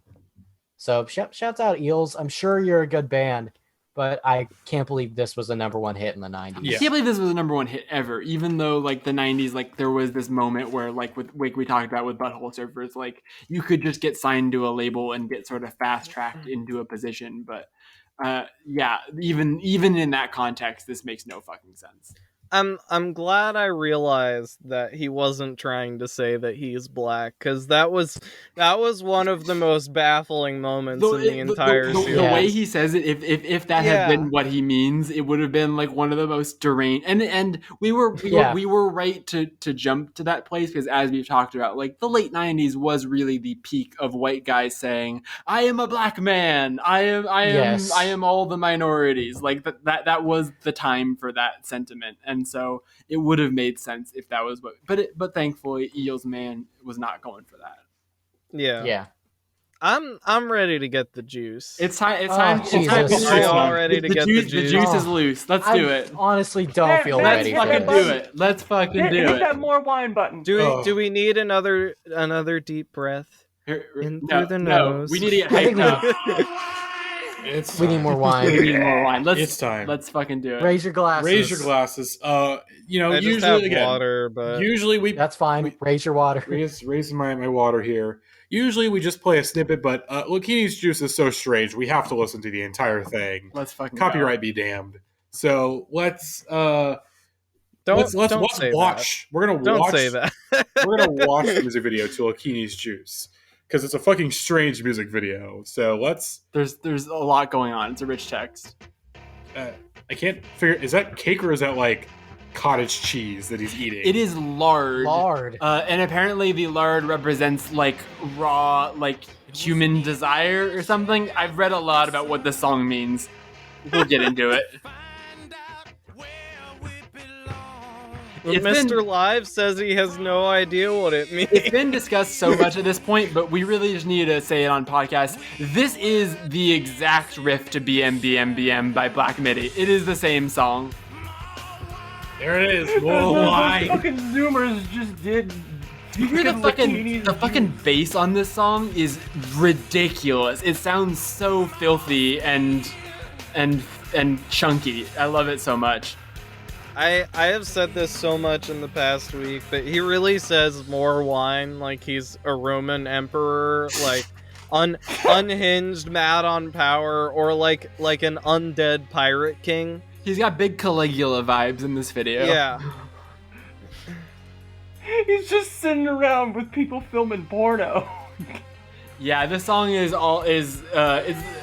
I would say this is the horniest song we've talked about in the 90s. Maybe the horniest song we've talked about in all three series, because it's a kind of like horniness that's just like, we should listen to this part. It's a spiritual horniness. Yeah, I don't even know if he feels horny, but it's just like I don't know if this man has felt desire. Desire for sex. It's more just like that feeling of like. being like horny. It's more of just like a must fuck. Oh yeah, gotta fuck. We just talked over.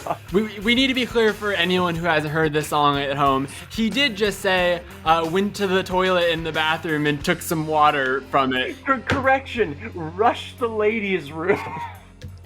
This man is down bad in this song. He's so horny. We're just all ready for it. This is the greatest song of this week, hands down. Like top 10 '90s song.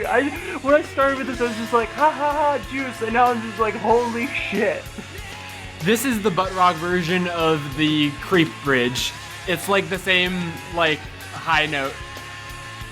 When he shouts, "Let me ride," I feel it in my soul. Don't get it twisted, ladies and gentlemen. I still think Live are a terrible band. Maybe the worst band to have multiple number ones in the 90s. This song is the fucking shot of the feet in this video. Oh my! Yeah. If you thought we were done with feet talk in this episode, oh boy, do we have more feet talk for you? Yeah, this song is unbearably horny in the best way. It's just dripping wet. This song is damp. Also, I know we can't play it again, but there's a really great YouTube video of them performing this song at the venue Paradiso, and seemingly every Live fan on the planet is at that show. Yeah, they are going fucking ballistic. Oh my god. On that cut, they are going like absolutely ham for no reason. I mean, would you not, if you heard Live do this song live, you would lose your fucking shit. Like, this is unbelievable. I know, but the band is like launching their entire soul into this performance of this song. God. Oh, this song's so fucking good. Oh, we have to hear the scream. Here we go. Oh, he's shirtless now. Shirt's off. Here we go. Let's fucking go. Yeah, I'll turn it up a little bit so we hear He has Voldemort energy. Yes! Like, just the way he carries himself. Exactly the same. Beautiful stuff here. The song is very ambitious, like in its structure and in the production. Like everything about it is so different than all the other Live songs I've heard. Like they're really going for it on this one. Yeah, this is the one. This is the good Live song. The rest of them are terrible. They're all bad. This song is awesome. This is great. Sorry to invoke the forbidden intellectual property, but it's just exactly the same as how that actor acts that role. What role? Voldemort. Yeah. Oh. Yes. He carries himself like Voldemort in the Harry Potter films. We should note for the listeners that we were talking about this song at work today, and our boss Adam actually knows this band and does not like them because his band that he was managing, what was the name of them? Angry Snake or something like that. Angry something. Angry Salad. The snake actually. is a pain. Angry Salad is the name of the band, which is a great band name. But apparently they were opening for Live on tour, and Live were pissed off because Angry Salad were getting like a better response from the crowds than Live were, and Live kicked them off of the tour. Apparently the Live guy is a dickhead, and to quote our boss, "I'm glad he's bald." That's what he said about the Live guy.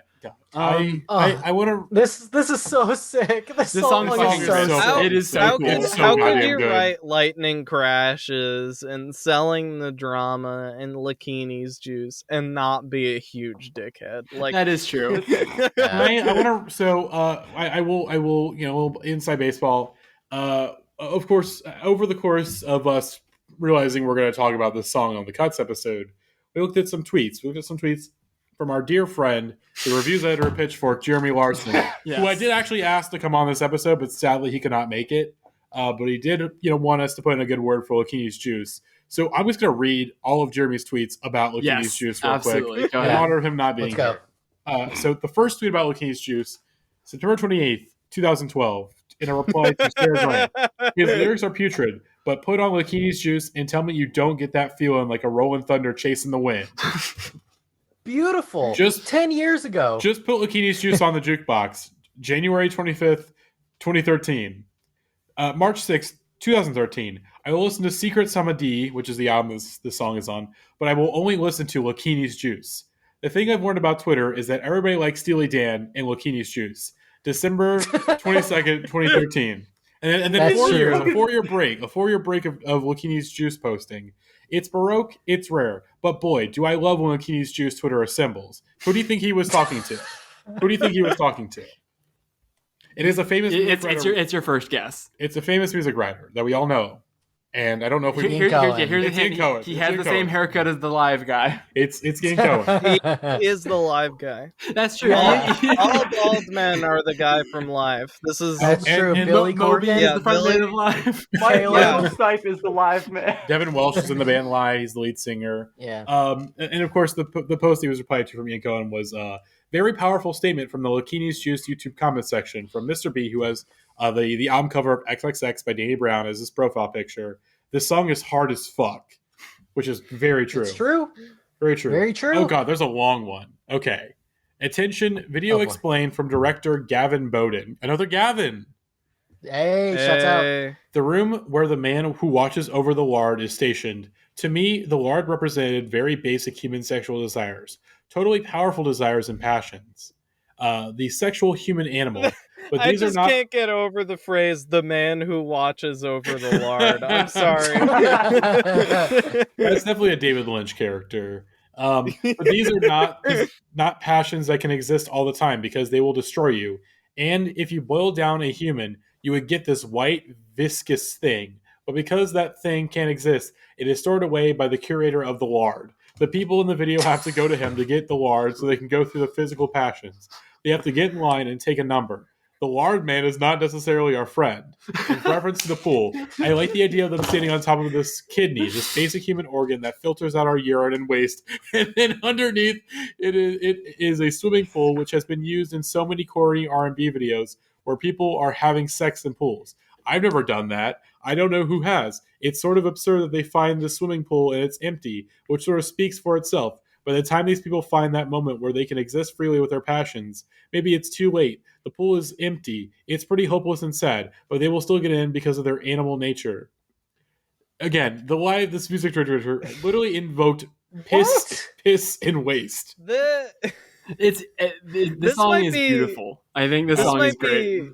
This might be the most galaxy brain entity we have ever interacted with. This is the opposite of the Soul Asylum song, which was Baby Peanut Brain. and then from writer Sean T. Collins, rolling down the street, smoking Indo, sipping Lakini's juice. But back to Jeremy. Looks like the song of the summer is once again Lakini's Juice. June 4th, 2018. June next day. Be kind to your neighbors. Try not to judge others too harshly. Treat yourself with respect. Change the national anthem to Lakini's Juice by Life. Take time to breathe every day.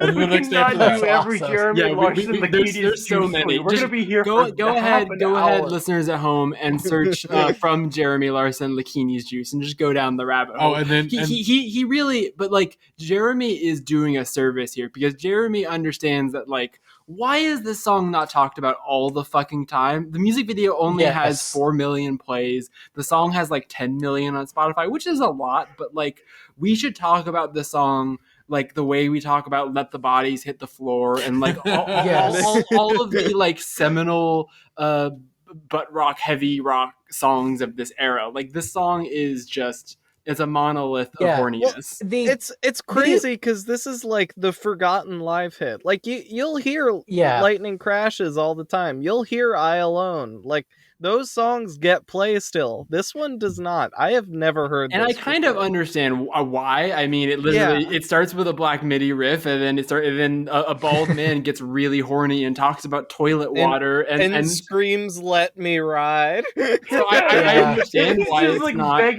He's like begging, like more wine. This dude eating skin out here. Yeah, This is awesome. We honestly focus very heavily on more wine because it's a fucking hilarious line delivery. But then he talks about more skin. Because I gotta eat it. Is the live guy a cannibal? He's a cannibal, right?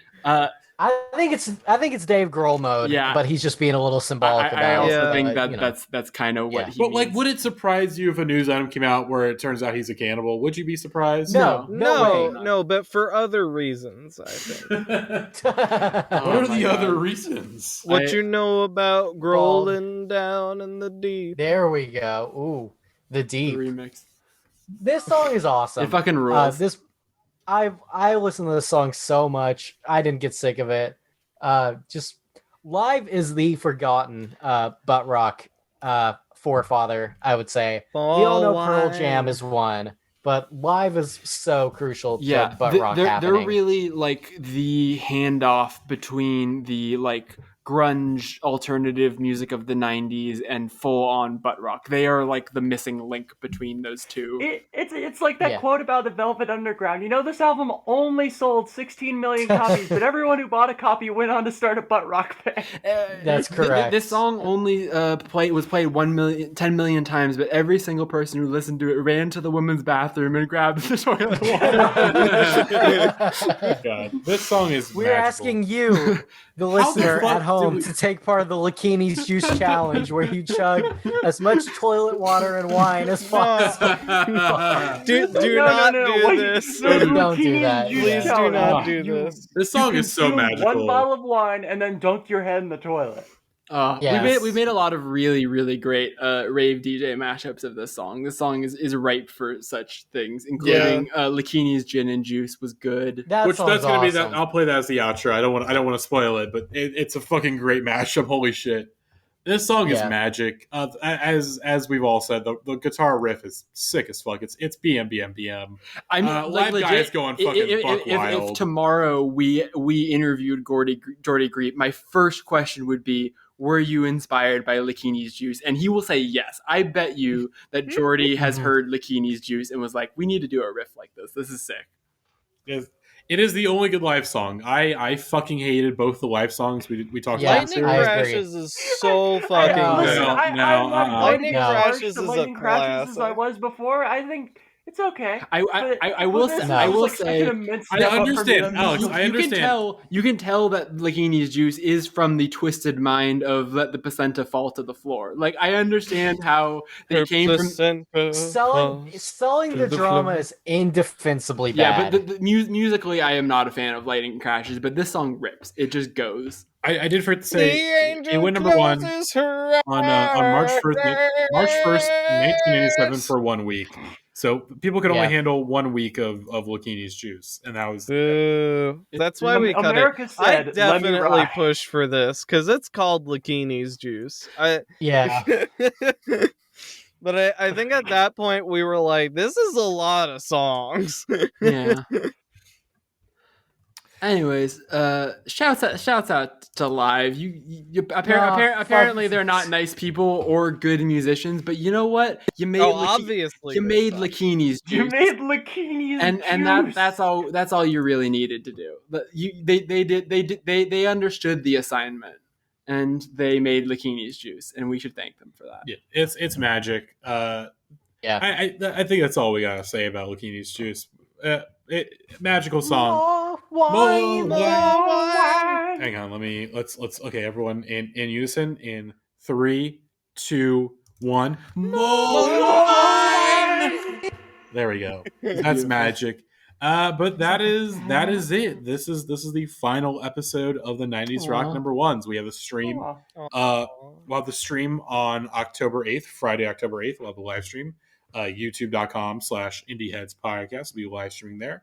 Watching a magical playlist that Gavin's put together. Various it's so fucking good. Will be there. Gavin's outdid himself. It's really great. Yeah, my two consultants are in the call now, and Rose and Jackie. Gavin killed it with this one. This is the best one. Definitely. Yeah, it's the best one. Come out, it'll be fun. Have a drink, watch some goofy bullshit. Drink some Lakini's Juice. Drink some Lakini's Juice. There will be at least one cocktail specially prepared by the crew for this live stream. Not. I don't think we came up with one for Lakini's Juice. So if you have an idea for a Lakini's Juice cocktail, I've got one. Oh, okay. You decant a whole bottle of wine into a big gulp, and you dip your fingers in the toilet, and you pull the fingers out and immediately just plunge them into your drink and just stir it around. God. What if we just find some toilet-shaped cups and we drink wine? I think that's a much better idea. idea. That's much better. That's the Lakini's juice cocktail. Yeah, do that at home while you watch our live stream on the 8th. That has to be a thing that's sold somewhere. Almost yeah. Let me take a look. Let me take a look at Amazon.com. Let me see if I can. I'll buy one. Let me see Amazon. I hate wine, but I'll buy some shitty Mad Dog, which is, I guess, the only wine I'll drink. But let's see. Shouts out Jeff Bezos. Oh wait, hang on. Oh my God, hang on. Oh yeah. Oh, there we go. There it is. $11. So yeah, that's fine. I'm looking at that, and I don't want to own the subject. I could not find a Lakini's juice cocktail. However, I did find a Lakini's juice vape flavor. I did find that too. We didn't even mention that. Yeah, there's a Lakini juice vape. If you vape, buy it. There's also a beer. We didn't mention this. A beer for the band live. It's not called Lakini's juice. You idiots. Yeah. Fumbled the bag right there. Fumbled. Yeah. Well, oh boy. Well, folks, we'll see you in a couple days on the live stream. We're gonna have a great time. Of course, many pod members will be stopping by. Hopefully, a couple special guests. We still got to work on getting those special guests. Yeah. Oh God, I got to DM some people tonight. Yeah, same. But that is it. We will see you all in very, very soon. And of course, we've got many more pods planned for the next until the end of the year. So big thank you once again. We did our little thank yous and all that stuff at episode 10. Yeah. But thank you once again for everyone that has stuck around for the series. Thank you all of our Patreon supporters so much. That's out. Hey, Patreon supporters, if you're listening, this is for you. And I would just don't worry, those can be for you. I would just like to say real quick, buy our kisses. I enjoyed both parts of episode 10 very much. I have so much respect for our three co-hosts for surviving that Herculean feat of endurance, and I really loved the end of the episode where you guys got all sweet. And I want to say thank you to our three co-hosts of this series. It's been so much fun listening through. Thank you, Jack. Three of you. You have for the last year brought me such an immense enjoyment of just like watching you torture yourself psychically. It's beautiful stuff that we've done together. Jack, since you're right next to me right now, can I give you a kiss on the cheek for the thank you? There we go. Aww. Look at that. There we go. Thank you. We're all best friends. And that's for you at home, even if you don't pay. Yes. Love you too. Oh boy. Well, we'll see you guys next time. We'll see you soon. Bye-bye.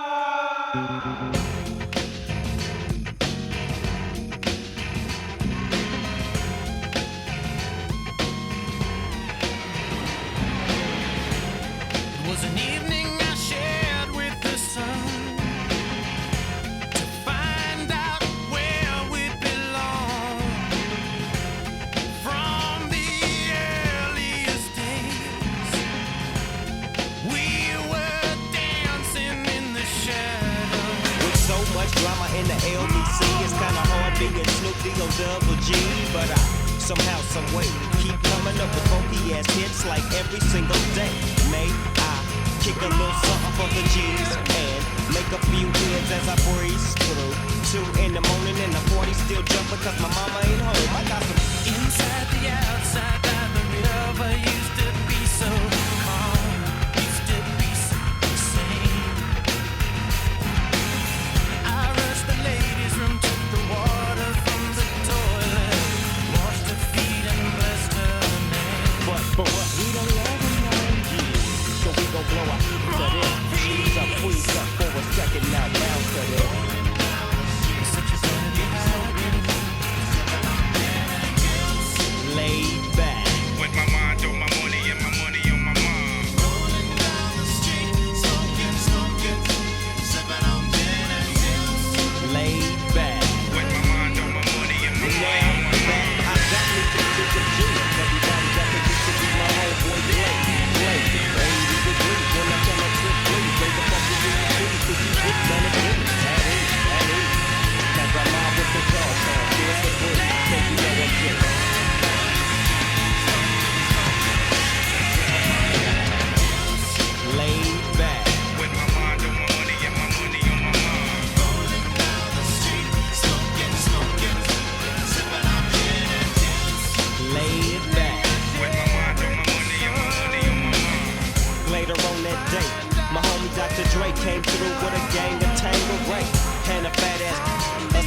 show.